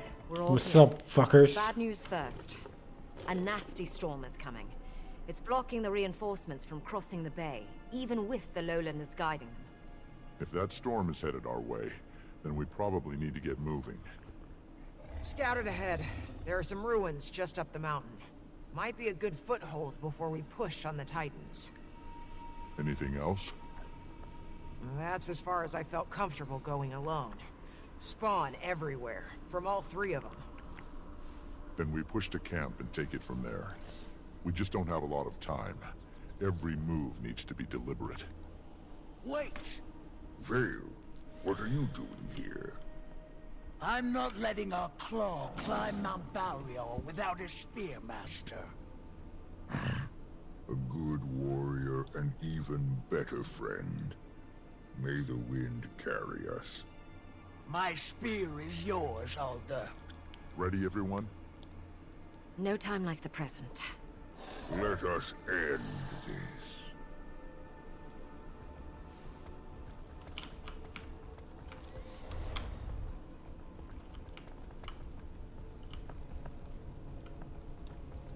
Eyes on the Titan spawn.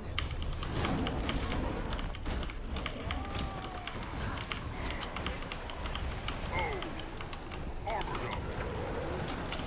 Destroy you all!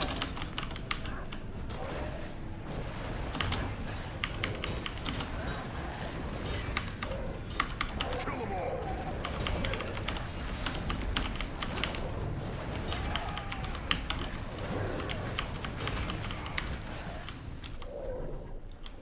I feel Yeah, there's more. strong. Gaining adrenaline.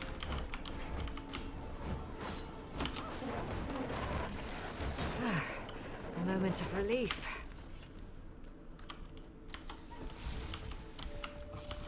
A brief moment of relief, but sure. There, look. And filled with the stranger's spawn. Come on, let's make quick work of this.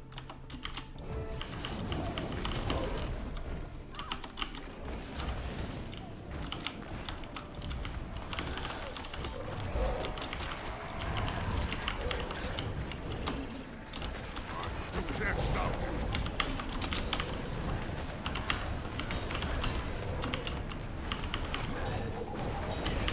Adrenaline rising.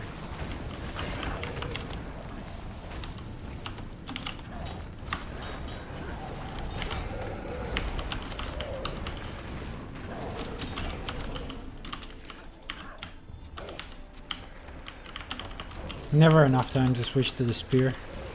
Seems to get some of that burst skill. And now it's time to do the berserk again.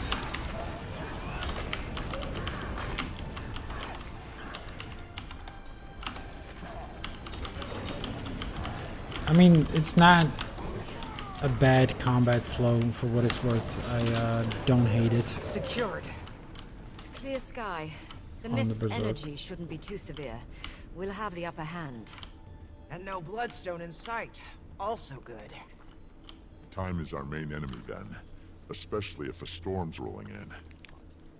Dagda, any idea where they are? Close.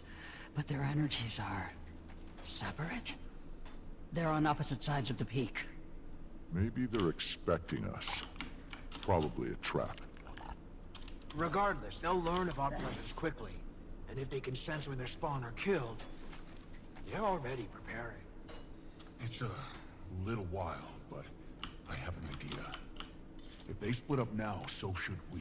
We know Greer's and Decima's song and dance. We all start picking them up, while Sorrow and Dagda keep the others busy. I like that. Work our way around the mountain. Keep them separated. Kill them separated. If the air tells me truth, Greer is to the east, Decima to the west. Harder to say, but north. Okay, you all head to Greer like Pokey said. We know his ways. Dagda, you hold Decima in place. When Greer is dead, be ready to move. I'll send a portal that'll bring you all straight to me and Decima. Alright, good to know. Now I found this scroll. I don't, again, remember what it says. Let's see. Abandoned scroll. It's from Orestes, Archivist Exultant. The heart of the obscure hums in your possession. Your eyes flash, and the old Mursad script on the scroll shifts until it becomes familiar, readable. So we can only read this because we have the heart of the obscure. Sorry. Also, I put up a voice and wasn't The archive is speaking it. I have come here many times at Darda's suggestions to break away, to reflect, to mourn.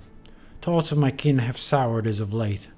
The youngest among our gilded, Manikas, Polni, Seraph, Barak, they are lost. They claw and scrape at the talons of their idols, dripping with zealotry. And for what? Optimus, Lazarus, Sarlik, and the rest are gambling with our people's future, terrified by the visions of some outcast scion. Some few of us elders keep to the fringes. For some of us, the isolation, the freedom from the prying eyes of the seers, paid in blood, was reward enough. To risk exposure and wage war against the peoples of this age is to court our extinction. The worst has come to, and then there's some time passes. So apparently, Orestes is a Marsat. Should have known from the name, I guess. But there you go. And not only a Marsat, but one of those Marsats that didn't believe in the Flameseeker prophecies, apparently. Didn't give them much weight, and just was, content with being hidden, having this gift of being the unseen ones, being able to fade away from Tyria. But then there were some, let's say, heretics who would want just to sort of wage war on, not, he said risk war, but who would want to prevent the Flameseeker prophecies in any way they could, which didn't work in the end. And in fact, the Flameseeker prophecies turned out to be quite self-fulfilling prophecy. The worst has come to pass. The Titans have laid siege to the city. Our people's corpses litter its halls. Darda and I do not know if anyone else made it out, but we will not linger, even for other survivors. She suggests we cross the ocean to the west of the Horn and put this land behind us. I wanted to write on this scroll to see this view once more before we fade from mortal memory and time. The storms rolling in over the lowlands to the south are beautiful this time of year. The Berkin will be on the move soon, I imagine. I will never see them dance again, hidden though I was. Janthir, I bid you farewell. So, this seems to be a part of the city of Bava Nisos, theoretically. Ruins of it. I mean, Bava Nisos, for what we know, should be more north. But it doesn't, wouldn't surprise me if this was part of it. Naturally, cities can spawn more isles, right? Span. Sorry, not spawn.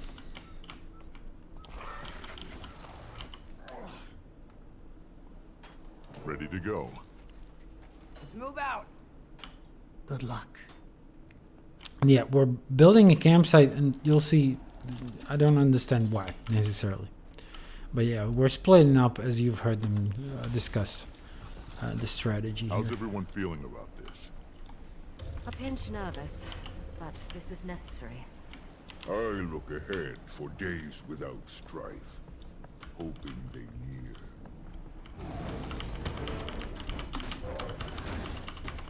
Oh yeah, by the way, you don't have to fight these guys. Well, do you? Well, not right away, but you will have to fight them eventually, I guess. But we can sniff for clues right away, and at least not... No! I didn't read the dialogue, sorry. Your worker excitedly sniffs around. The scent is strong here. Look at that nose go. Cute. Your warclaw can sense a faint scent, but it seems to trail off in this direction. Good job, buddy.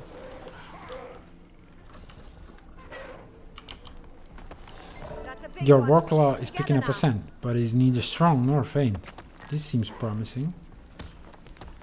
And yeah, it seems like you only have to fight this elite one. For you all, gaining adrenaline. Which, I mean, elite, what does it even mean to us? We're so strong. We're so strong and so good. Such beasts. Such freaks of nature. Kill them all. Done. One less to worry about. Let's keep moving.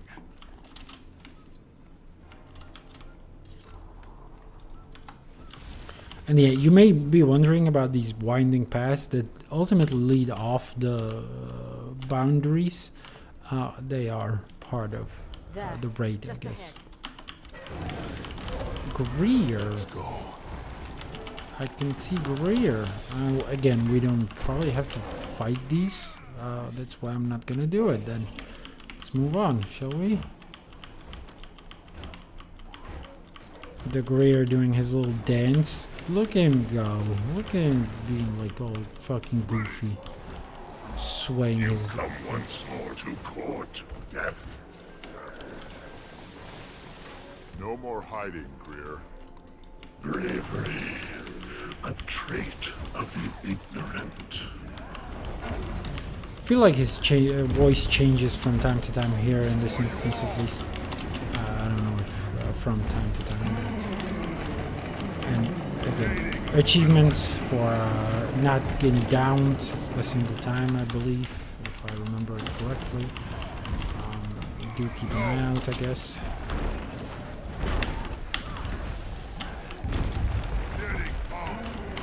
You could worship us, Malice Sword Shadow. Let us guide you. This is gonna be cathartic.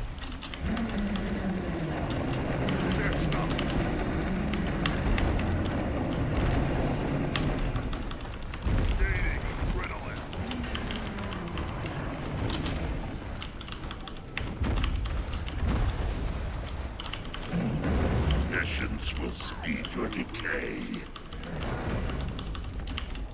False god hears death? Funny.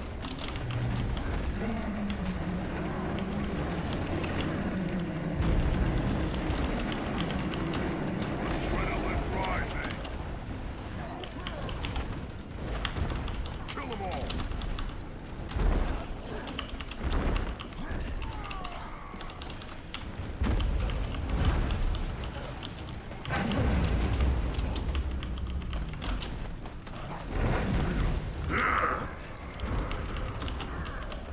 Just a story to scare cubs. That's all your kind is worth.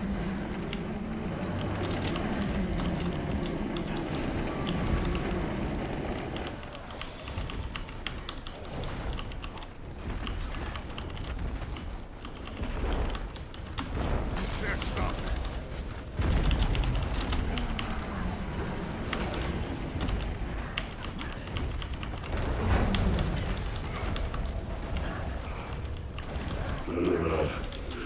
Decima, The Foundry. foundry.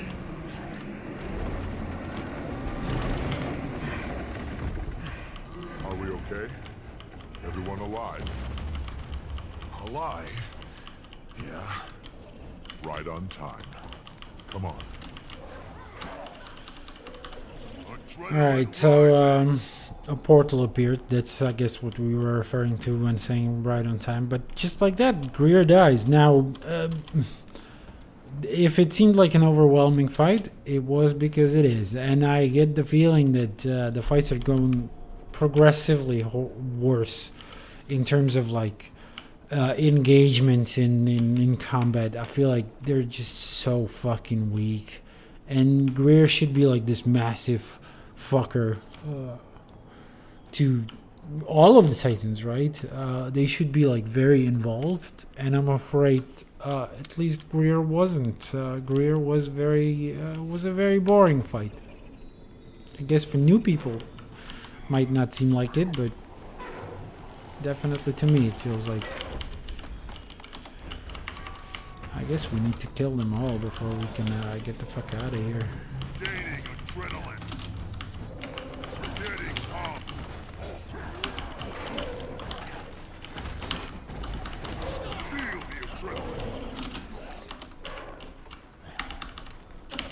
missed that spear completely. Shit. Alright, shall we move on? Can we move on? Yep.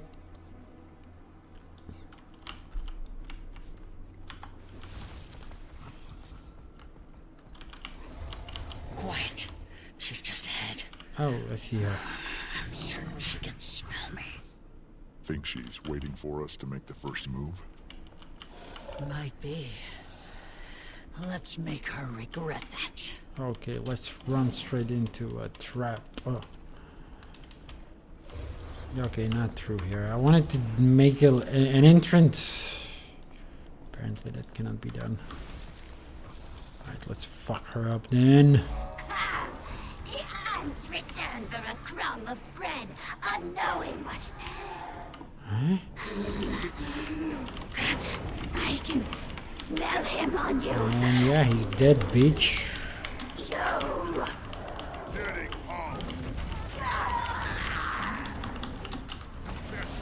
Watch for her lightning. We know how vicious she can be. Gaining adrenaline.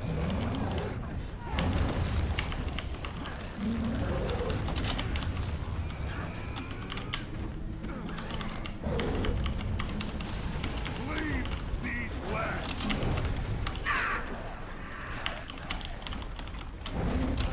Ow. That's the stuff. Ready for anything. Ah, shit. Ah, fuck. Didn't quite make that one. Ow. We can fight from afar as well. You can't stop it. We've got the technology. The cooldown on this burst skill is annoying, man. It makes me want to use this axe much. Enough to enter the flame. No. You are next. We are being killed, brother.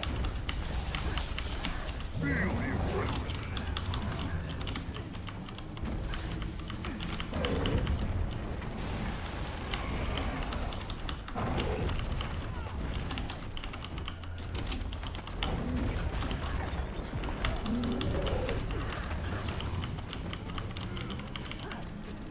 You can't stop it. Are you seeing the involved mechanics? Are you seeing how it poses such a threat to me when I get caught up in a AoE?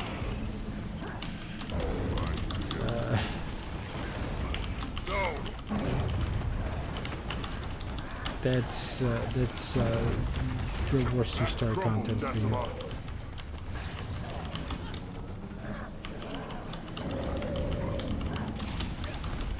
She just has a bunch of life. That's it. That's the unfortunate end of it. So at least they believe in the afterlife, I guess. Let's get them to kill me. Chill the fuck out, bear.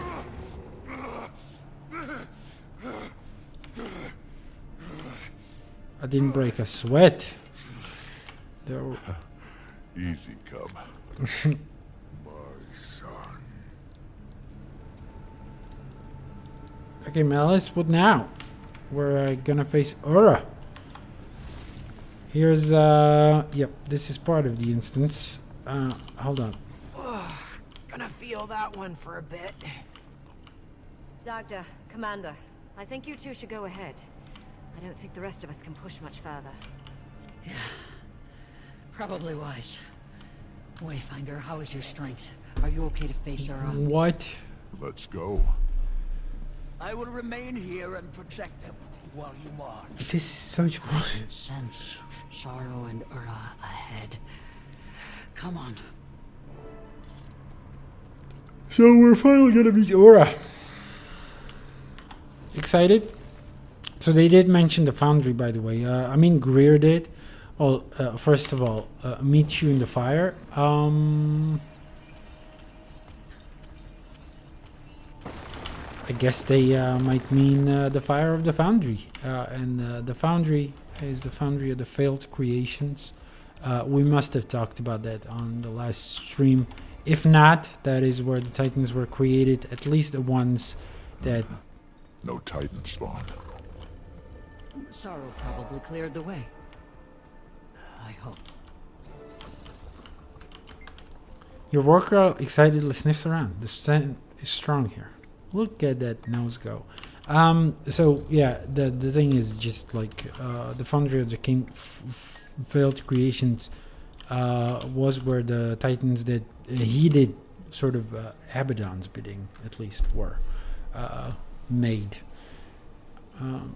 We don't know about all Titans ever, but it seems like these are very specifically referring to the foundry of the failed creations. I think I speculated on last stream whether they were from the foundry of the failed creations or not, or whether they were maybe more ancient. But it does seem they are indeed from the same place that all the Titans that we've ever faced potentially were. So mystery solved, I guess. Sorry. They admitted it themselves. So again, it was in the foundry of the failed creations where a creature called the Fury did create the Titans under his rule, or under the rule of Abaddon, in the parts of the underworld, the parts of the mists that they were trapped in. So the foundry of the failed creations used to be a jail, but turned into this sort of menacing factory for Titans, I guess we could most best describe it as.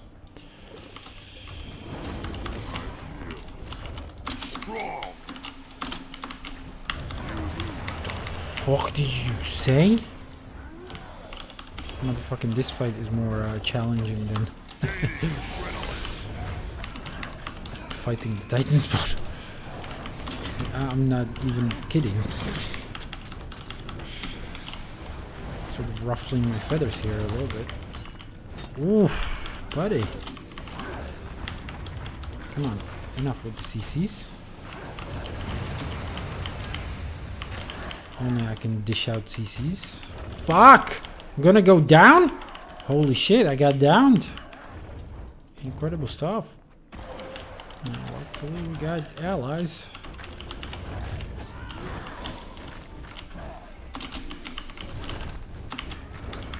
Again, quite the impossible CC bar to break. I mean, at least for me it is so far. Fuck! Doesn't help that every time like this cancel casts my my shit too. Not a lot of CC on this build, I guess. Some of this is, right? Ah, there you go. We got a break, finally. That's the stuff. Not in the shape to utilize it, though.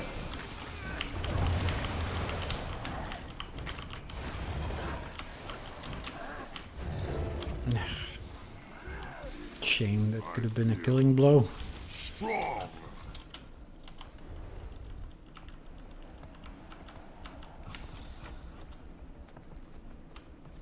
Sorrow. Where is Ura?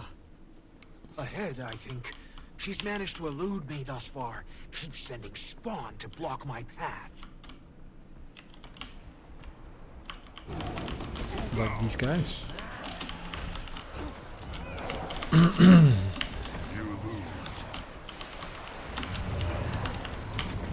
Whoa, whoa, whoa, whoa, what's a million burning, man?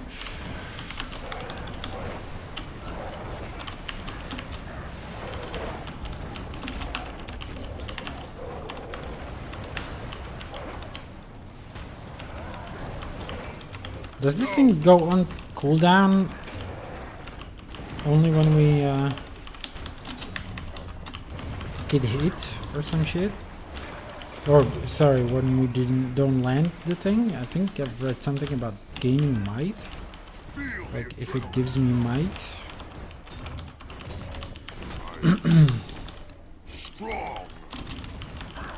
I get it or something. I don't. Whoa! Don't slide off the cliff there. Let me.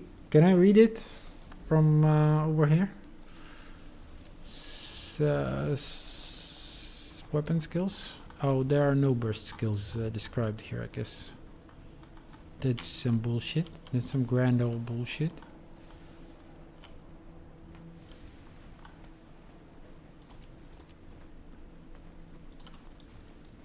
This UI could use some more work, I guess.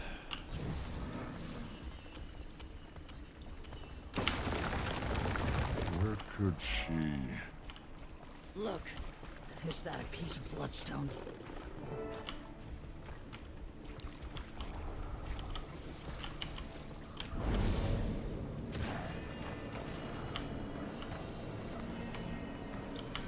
Kill shot.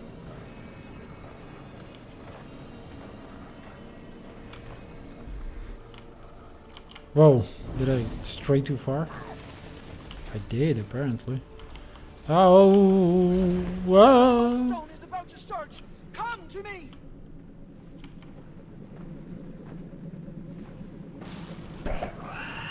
You killed the Godspawn. Emerge, beast. Oh, there she is. I will drag your souls to the foundry to build my kin anew.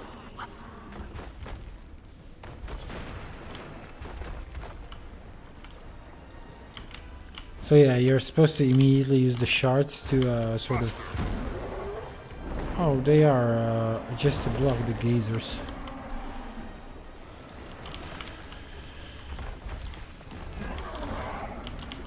Thought you're supposed to throw it at her, but that wouldn't make any sense. Considering, yeah, of course, they are feeding on the bloodstones, right? We know that. We've learned that already. Damn. She knocked me off my mount, I believe.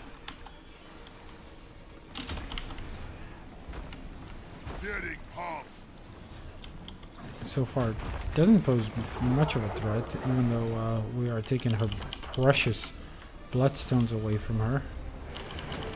Would think she'd put up more of a fight. And now we're supposed to strike. Which I will happily do. She's sort of knocked down at the moment.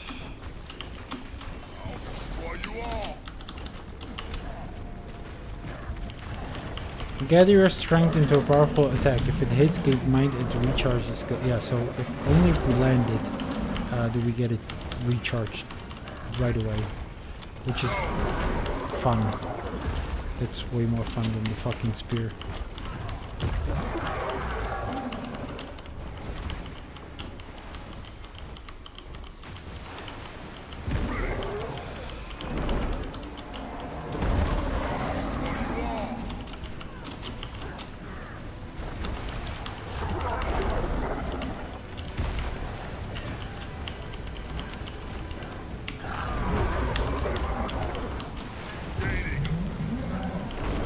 So, Aura is described as Mistress of Effluence, whatever it means. Now, it is...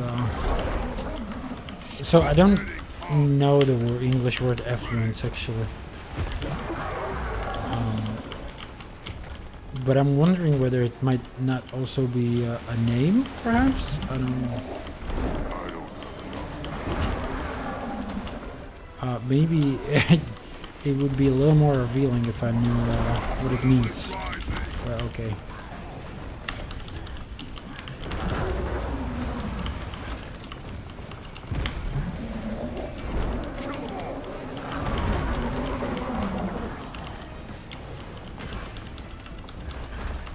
I will make you beg for death.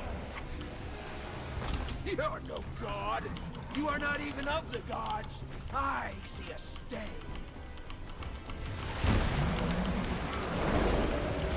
Whoa, whoa, what's happening? Whoa! Okay, she's protected once again. I don't know, how do I use your war class chain pull? How am I supposed to know that? There you go.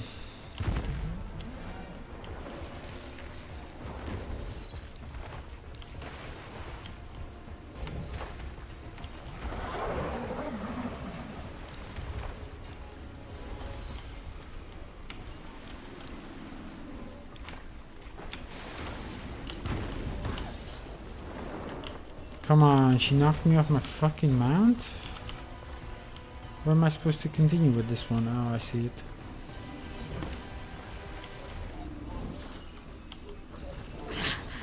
Oh, a small murmur visions of your village. Perhaps I'll visit them next.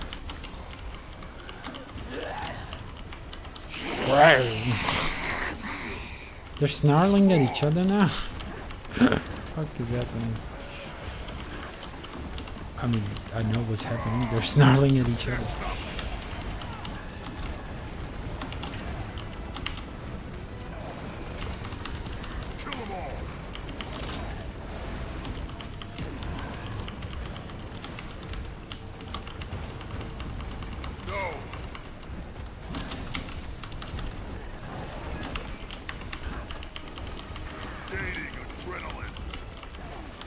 And yeah, now, like right now, Aura isn't fucking doing shit. I don't know if she's like bugged or whatever. She's not doing any attacks. Like, what is this? What are these story instances, man? Like, who's playing this game other than me? Toddlers? Fucking... Give me a challenging fight, please. I mean, let me fucking flex the warrior, the one class I never play.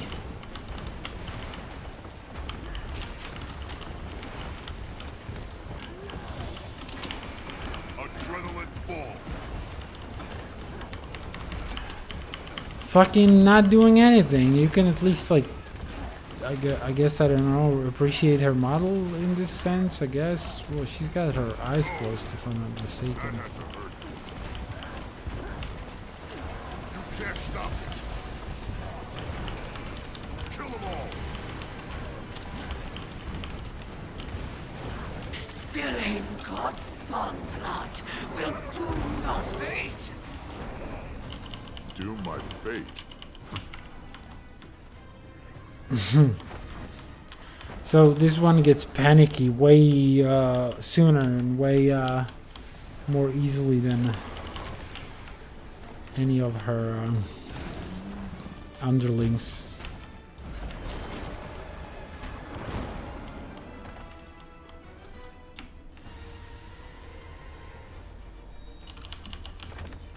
Buster. And in the meantime, she poses no threat. She's just, again, chilling. It's quite bullshit. You will never threaten my people again.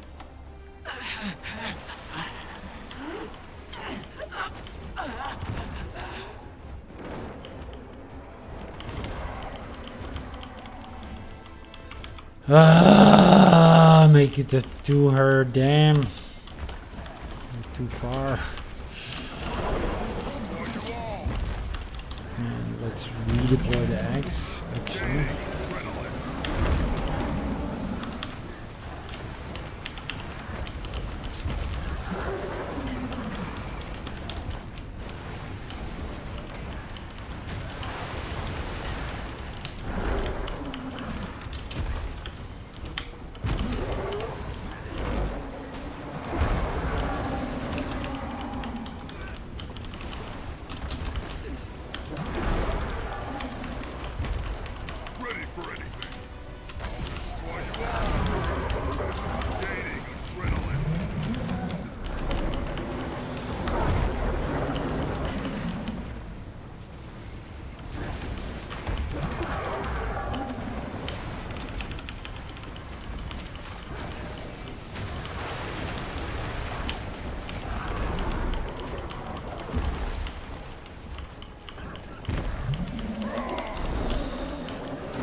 Ah!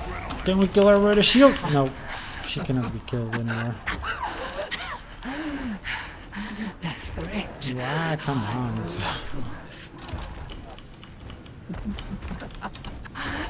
I sense celebration or no breath. Stifle it. The door we came through, it's wide open. There you go, she perishes. Now remember, from what we understand, and this is a good point to sort of break here and address this, what she just said. So the door which they came through sits open. She means the door to the foundry of the failed creations, meaning a rift portal, right? So there might be more Titans even there. It would make sense that they would want to perhaps reuse the skeleton, the sort of model, and rig it up to like a different different creature, now perhaps fleshy from the realm of torment, where the foundry of the creations falls under, by the way.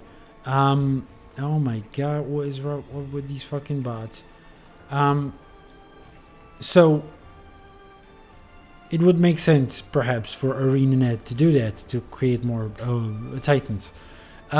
However, I am perhaps convinced the foe of the next two releases might be quite different. We might get a different villain.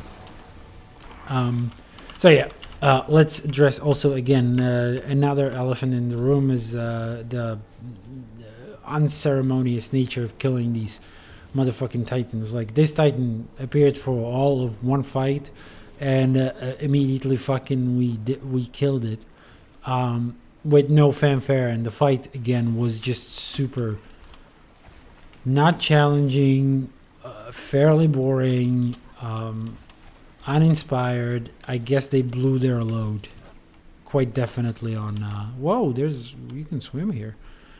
This is deep enough to swim in.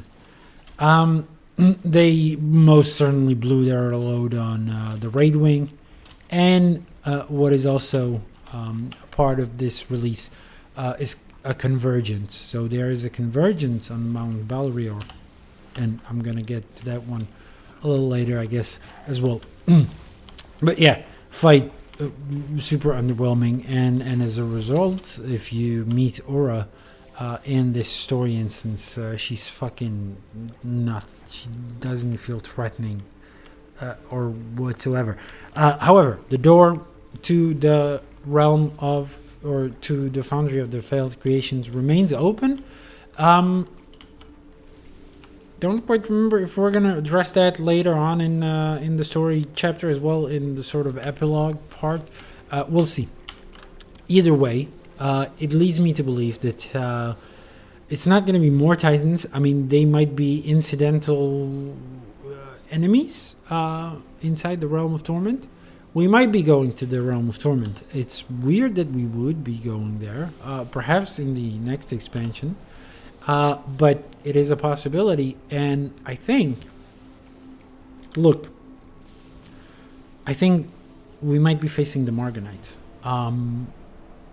I think there are a possibility. There might be like holdouts, and there are a couple of things that lead me to believe it, or something similar to that. Whatever is in the mists, whatever took over the foundry of the failed creations, because obviously, like, we've defeated pretty much every threat back in Guild Wars 1, and most importantly, Abaddon, the leader of the Marganites, the chained god, was replaced. And you'd think like maybe the entity that replaced Abaddon would have picked up the creation of the Titans, and it would certainly suggest it, that they call themselves Godspawn, right?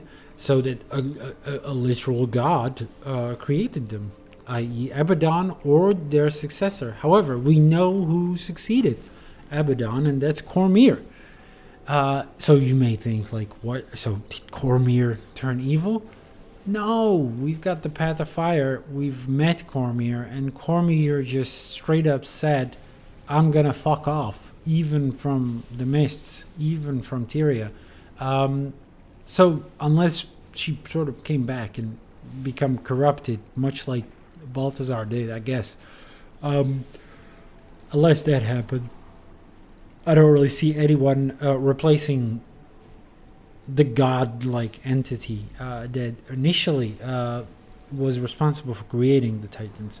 However, it might be some kind of a big Marganite enemy. Now, I'm going to talk about them, I guess, later, or maybe we can discuss it right now. I want to see where the story takes us, whether any of these instances that are going to follow are going to talk about it. If not, we're going to discuss it ourselves, where the story might go from here. So let's talk to Dagda and Waiting Sorrow. What's up, guys? The door we came through sits open. Yep. What does that mean? Well, that's easy. I knew there had to be a catch. We'll figure that out. But for now, she's dead. All three of them are.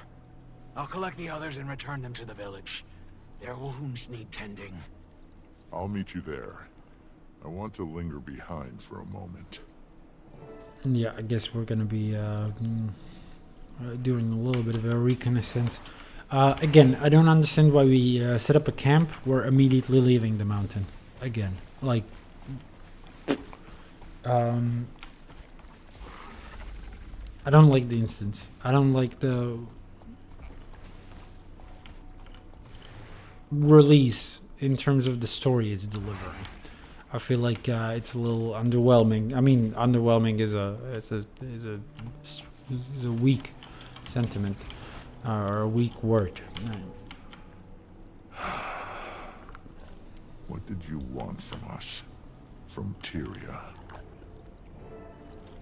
That is also a good question. And again, this leads me to believe that it's not going to be Titans necessarily that are going to be the main antagonists. So this of this expansion, it might be something that created them and sent them here to sort of do their bidding.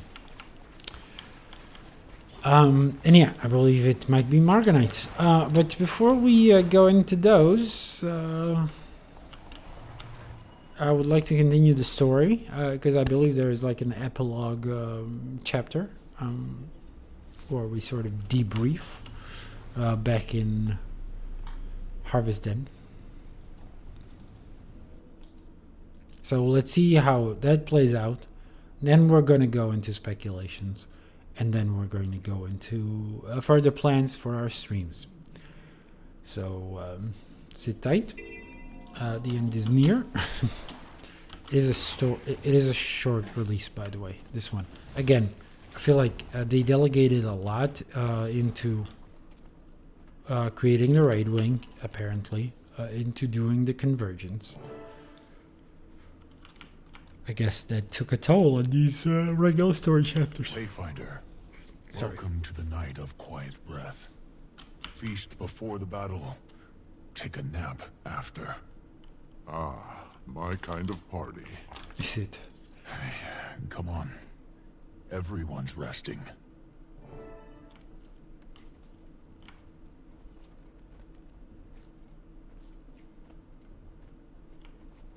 That was one heck of a fight. Glad it's done. Exhilarating, though. Not quite the same as fighting an Elder Dragon, but a battle worthy of some fable. Thank you both for all of this. Excellent backup you were. Oh yes, that was all you, Cup. You're very welcome. Anytime, kid. Pause inside with Sorrow and the blue guy.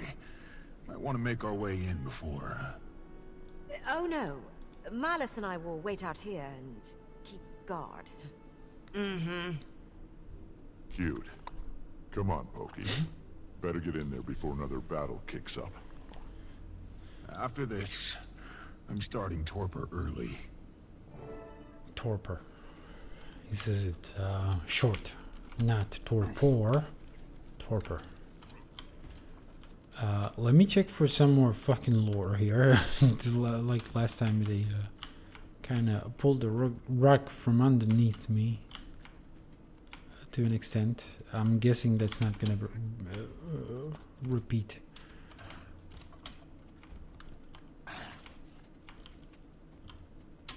Oh shit, I almost fell all the way. But yeah, no, it seems like there's not a lot of reading material around. In fact, there is none. So let's just Wayfinder, get this over. Never has your arrival been so gladly received.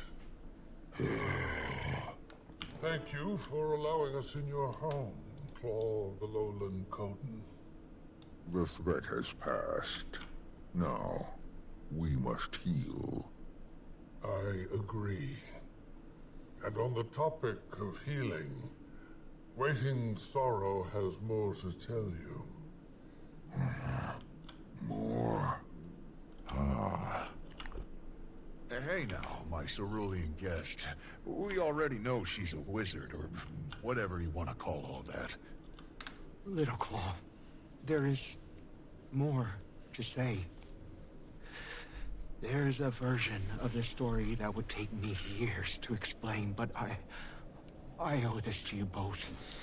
Thousands of years ago, long before Or's prime, I was born of whispers, visions and images.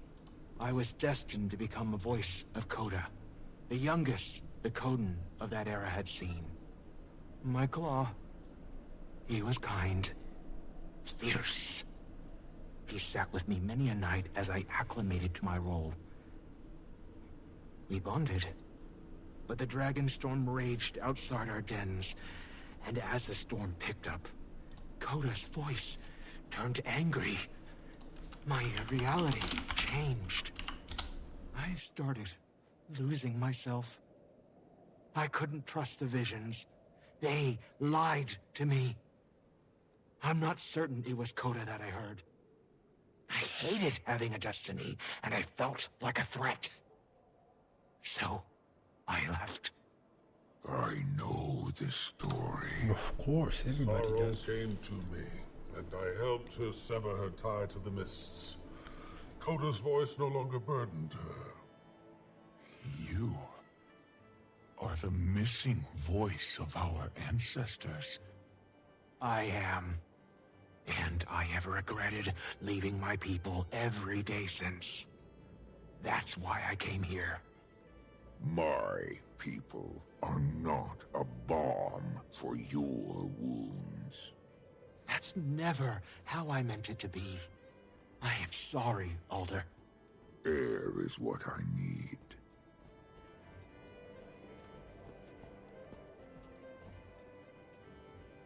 You're out in the air, aren't you? Oh, pokey, bro. I'll go to him. Has a habit of retreating into himself, he does. Sorrow, you are not the monster you fear. Yeah, again, I feel like there's a little bit of an overreaction. Also, perhaps this thing could have been, like, kept private. I guess he's just, like, Stoic Alder is just unnerved by all the lies. That is just all that there is to it. And, you know, because he's got feelings for Waiting Sorrow, obviously, you know? I guess that's the crux of the issue. Not that, you know, like, this is such a fucking distant thing. Like, who would care? Would you care? Like, imagine, I don't know, whatever legend you had, like, let's say some guy came back and he said he was fucking Robin Hood from all the tales, and it would just be like, okay. I mean, wow, cool, actually. So I don't know. But yeah, I guess I understand that if he feels a certain way for her, he feels romantic towards her, he might be sort of unnerved by this finding, because it's just like, yeah, you lied to him. What else are you hiding? You keep telling him fucking new truths. I think it's a justifiable reaction to an extent. Sup, is Garen? They needed to know. You did what was necessary. I did. Now they do. No, she did. Wayfinder, back at the Wizard's Tower when you first returned Sorrow home, you may have noticed an air of tension. Well, and the mention of Mabon. Right. I was wondering about that. It seems that our friend kept a few secrets under lock and key. 200 years ago, Mabon went to Bavanisos right after the Titans licked it clean. After the Mersat had been killed. Mabon told me he went to hide a mist gate that they kept in the gut of the city. He placed a ward over the isle. But when he died, that ward fell. All of Bavanisos once again exposed to the world. I was with the Lowlanders when it happened. Even they felt their fur stand up. Ura mentioned a door being open. Do you think? I believe they came from the very gate that Mabon sought to hide. But even I don't know how it opened again. If it's still open, then we need to find it and do whatever we can to shut it. I agree, Wayfinder. Before any more Titans are forged. Bavanisos is the worst of Janthir. Maybe one of the worst waypoints in Tyrion's history. The situation must be contained. I guess we're headed to Bavanisos then. I will inform the Alliance. So yeah, not going directly into the realm of torment, but perhaps via Bavanisos.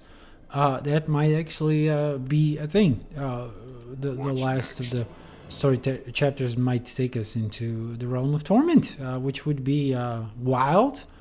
But it might also just open up the possibility for future expansions as well. I think that's more likely. I think our final place is going to be Bavanisos. One of these maps that's just like around here somewhere. And that's where we're just going to have like a two-phase expansion to the map. A la or akin to Inner Naos, where we explored one half of it and then the other half of it. And yeah, hopefully we'll see what forge these Titans and learn a little more. Again, let's see whether any of these guys are gonna speak about that. I know that was hard, but it's good that they know. I mourn, but I can't deny the lightness. A shackle released. I try not to regret my decisions, Wayfinder. There was no world where I remained with the Bearkin all those years ago. My visions were violent and indistinguishable from truth. I would have hurt someone, perhaps many, and he would have never led them southward. The Bearkin of the Lowland would not have thrived as they do now. Thank you for the shoulder, Wayfinder. But I would like to be left to my thoughts for a while. So, no special dialogue from Dagda, Barbed Whale, For a Scar. fleeting interaction between Mabon and I to become the focus of my thoughts, and one that happened 2 centuries past. I don't want to think of him as a liar, or ignorant. Did he lie? I don't know. But he certainly kept truths to himself. I was kept in shadow. We'll find out what happened. Yeah, it is a bit of a mystery as well why he, or I guess he would have known that the gate is there. Just like, well, why was the gate in Baronisos in the first place? Was it something that perhaps allowed the unseen ones to sort of escape back to the mists? Is it perhaps the Mersat who are still around and fucking things up? Unlikely. They and the Titans are arch enemies, basically. Also, it makes no sense that their gate would lead directly to the realm of torment. To the Forge. There are some mysteries around this one. Less interesting to me, I guess, than whoever's on the other side of the gate, but mysteries nonetheless. Things that this expansion might seek to answer still. We'll see that. Or about that. What about you two guys? I bet you're eager to get back to the office. You know it. We accomplished a lot here. I also shook off some dust that desperately needed shaking. Been an Imperator for a while, but after Bangar, gotta admit, I was rattled. Needed to find my own wilderness again. This was good for that. I got back out into the field, got my paws nice and muddy. Didn't see the whole Titan thing coming. Almost a little poetic, yeah? Did you find your wilderness then? The best thing about finding one's wilderness is that you're not really supposed to. Instead, you find comfort in not knowing. I don't want to be Connor. Too much wilderness. I'm ready to return to Ash, but I need to be in the field too. Gate? Are you headed back to the Grove then? As much as I'd like to stay here with the Bearkin, yes, I should. I need to be with Mother. Mind you, I certainly don't regret coming. The Bearkin are safer now, and that brings me joy. I'm sad to leave. But if Mother were to worsen, well, this is not where I'm most needed. Hopefully her cure is just over the horizon. I hope so. Time will tell. Not enough energy. So, poised arrow, Pokey. You okay, Pokey?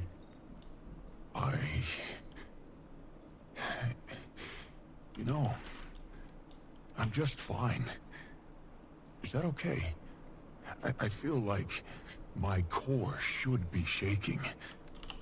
But if I'm being earnest with you, Wayfinder, I'm fine. Really, I've got a lot of questions, but fearful I am not. My own world is just very small all of a sudden. And in the best way. There's so much more world to see. I want to see Sorrow's world, your world. I want to hear stories. I want to know more about magic. I want to see Tyria. I just need to make sure Pa's okay, you know? I was born when the world started changing. He's always lived in the wilds.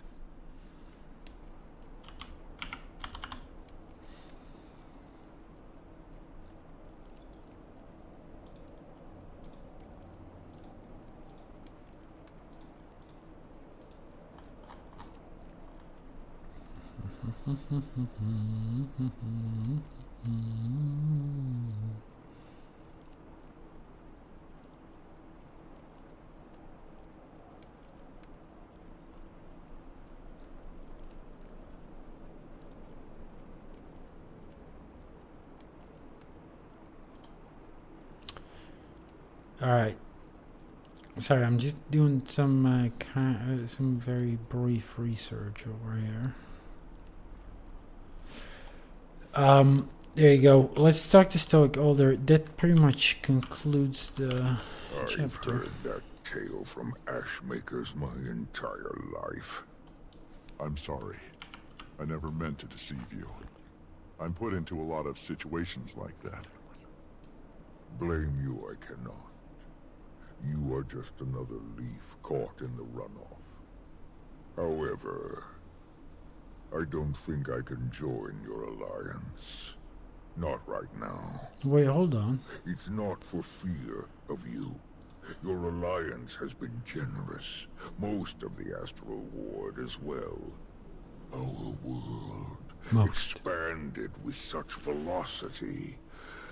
I fear what may happen if the tides spill past the shore. I understand. And regardless of your place in the Alliance, that won't stop us from helping you or the Bearkin. You are a considerate diplomat, despite my rumblings. There are worse examples for my son to follow. Right. And that's pretty much it. Now, if I'm not mistaken, right? We leave the instance, and they'll just they'll tell us that wait for the next episode. You wait for the next chapter. Yep. No more story to follow. Forging the pact. That is definitely not the next bit. So yeah, all of these sort of mastered right here. Anyway, so this is the story so far. I just want to do something then with you before we leave.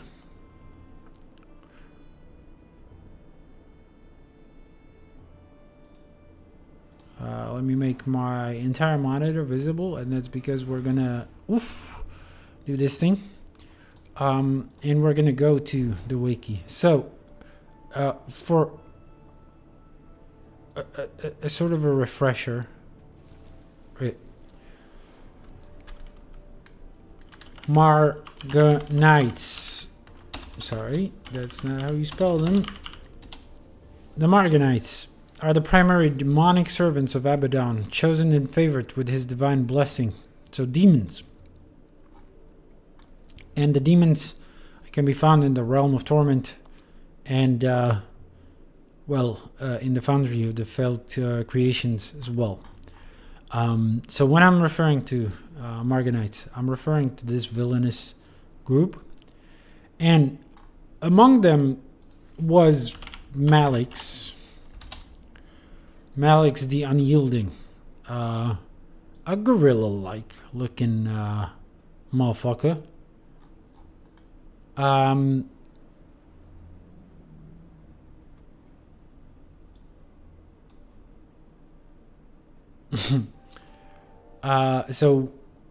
Malix the Unyielding. I don't know why he's it's a quest. Who rules over domain of anguish, and who leads the last bastion of demonic servants of the fallen god Abaddon against the new goddess of truth, Cormyr.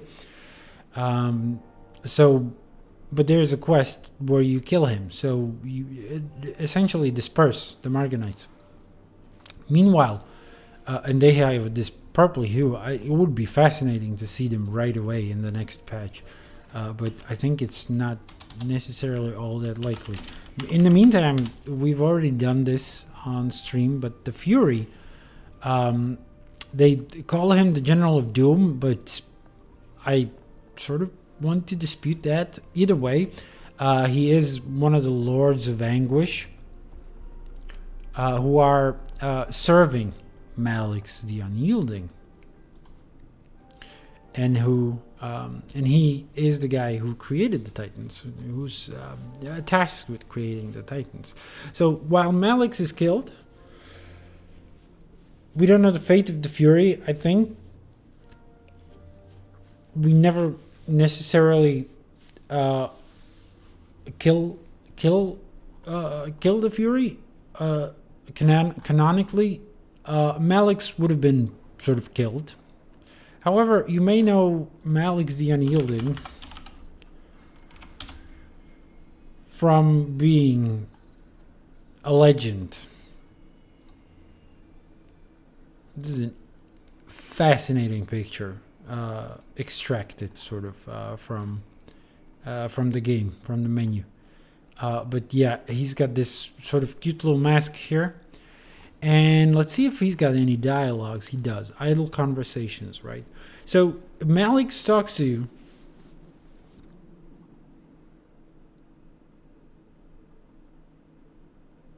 Malik talks to you when you're a revenant.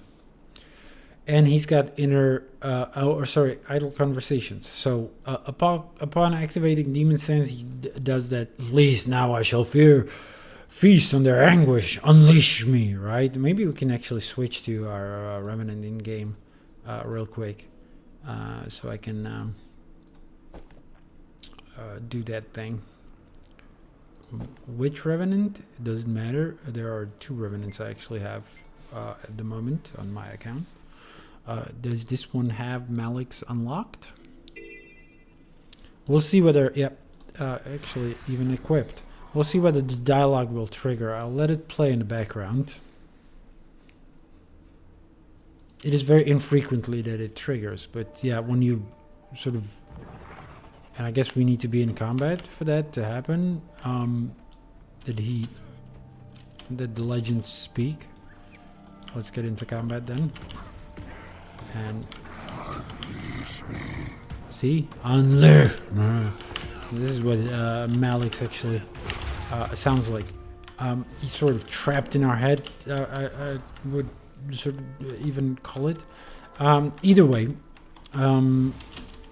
he can talk to us, and there is a very interesting tidbit. So he's got these idle dialogues that might trigger randomly, and you can see them here. I'm gonna put them up on the screen.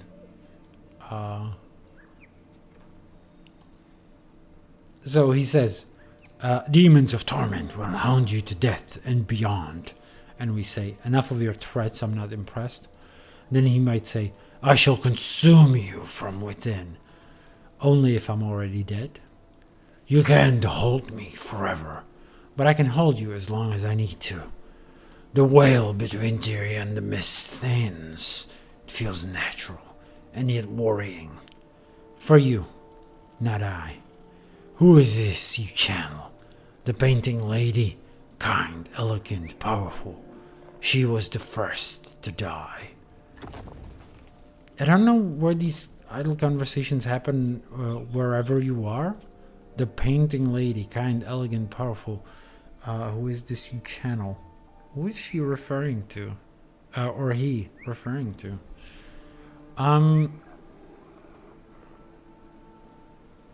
Either way, he pops up once in every while to come up with this dialogue, because he's trapped, right? It's very malicious, as you can see. But then he's got some new ones in Inner Nios, apparently verification requested. He says, you've come to Naos, good luck, and we don't have a verification.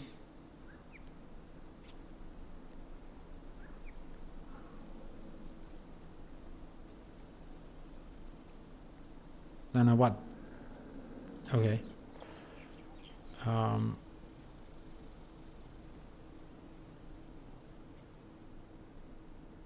Oh, okay. So this just happens near a specific point, and then apparently he can talk to you in Lowland Shore when near Head Archivist Stalwart Heart, and he says, "This one is possessed, and by a demon you would not like to meet." And then Head Archivist Wavering Heart. Ooh, really? Is that what happens? Oh yeah. I mean, yeah, it is. Oh, that's in. They say in Lowland Shore. So he's still possessed? Oh, he's part of an event. That makes sense. I mean, there he is definitely possessed. In the event, he is. But then in Janthir, not necessarily. I guess the possession just... when invoked by a Revenant, Malik's Kemezis refers to lose as a demon you would not like to meet. To lose. Right. Right. That's irrelevant for now. And then there's in Missing in Action, which is the 4th chapter of Janthir Wilds' story. So even in the nearest one, or in the most recent one, there Malix can actually speak to us. And he says, Titans, is the foundry still lit? He's wondering about the foundry. And if I'm not mistaken, he even talks to us in the raid. However, it's nowhere in the wiki.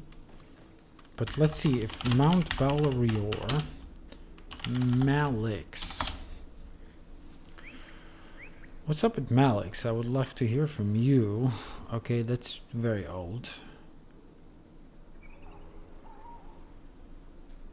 So yeah, it doesn't seem to be the case. I may... New Malix voice line for Revenant. I may have been wondering about this one. No, and this one is 1 month ago. Okay. So this one is actually, we know... oh, okay, so it's not tied to raid specifically. This might trigger anywhere. But yeah, this one is new, apparently. Good catch. Having the legends actually communicate with you is such a great opportunity. At least I was channeling Glenn Malix, and he said, who is this you channel? The painting lady, kind, elegant, powerful. Yep, we were also...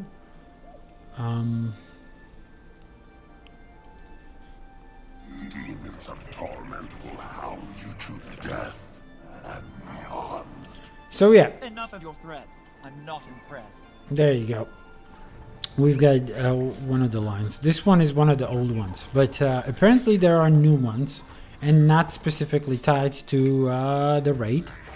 Sorry for the miscommunication, for the misleading. But I think this was the post that I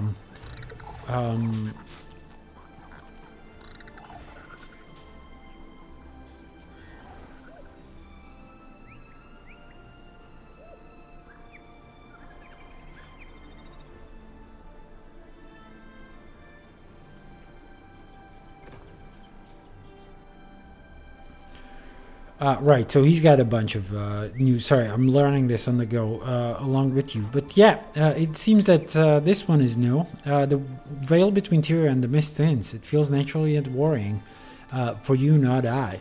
And yeah, he's referring specifically to it opening. Unfortunately, I thought that the quote would have a little more meat on it. A little more meat on the bone. But that was just me like projecting, I guess, when I first heard about the new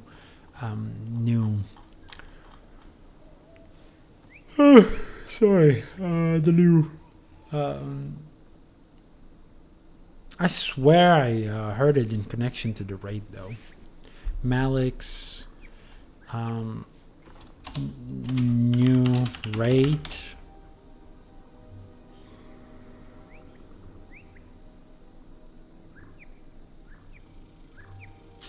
Guess we're not gonna find it.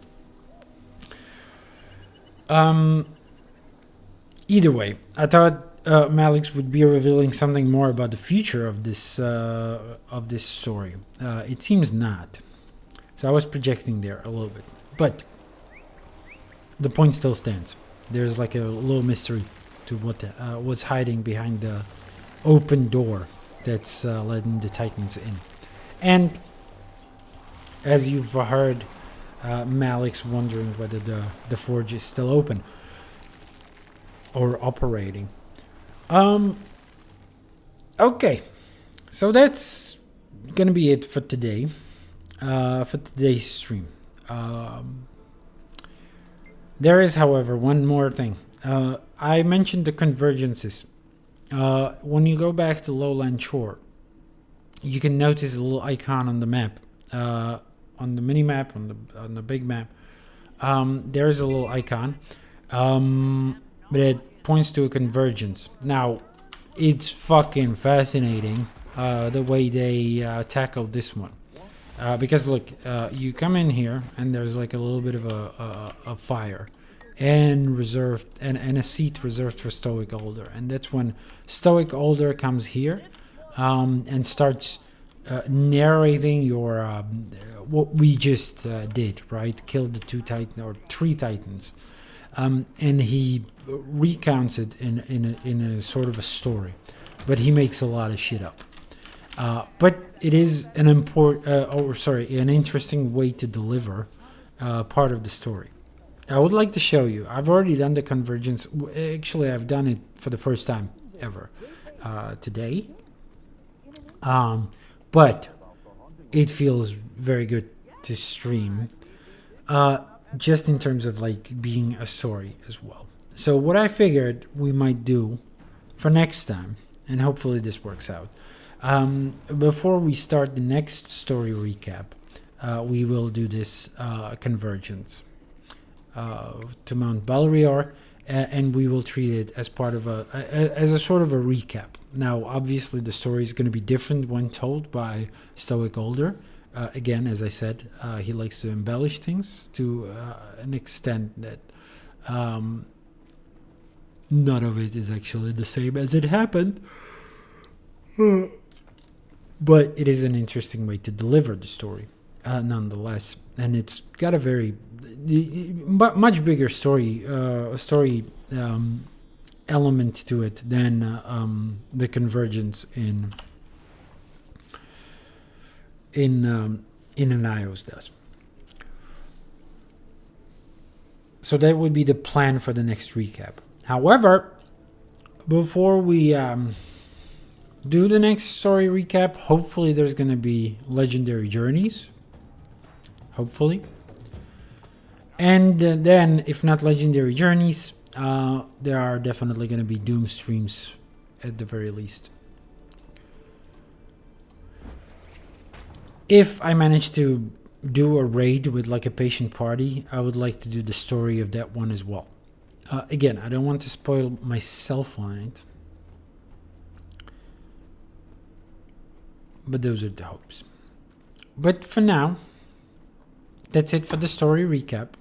I hope you enjoyed the episode. We're coming up very close on 3 hours of stream. A very nice place to end this. I will see you next time then, whenever that might be. For now, I bid you farewell, and well, I'll see you next time again. See ya.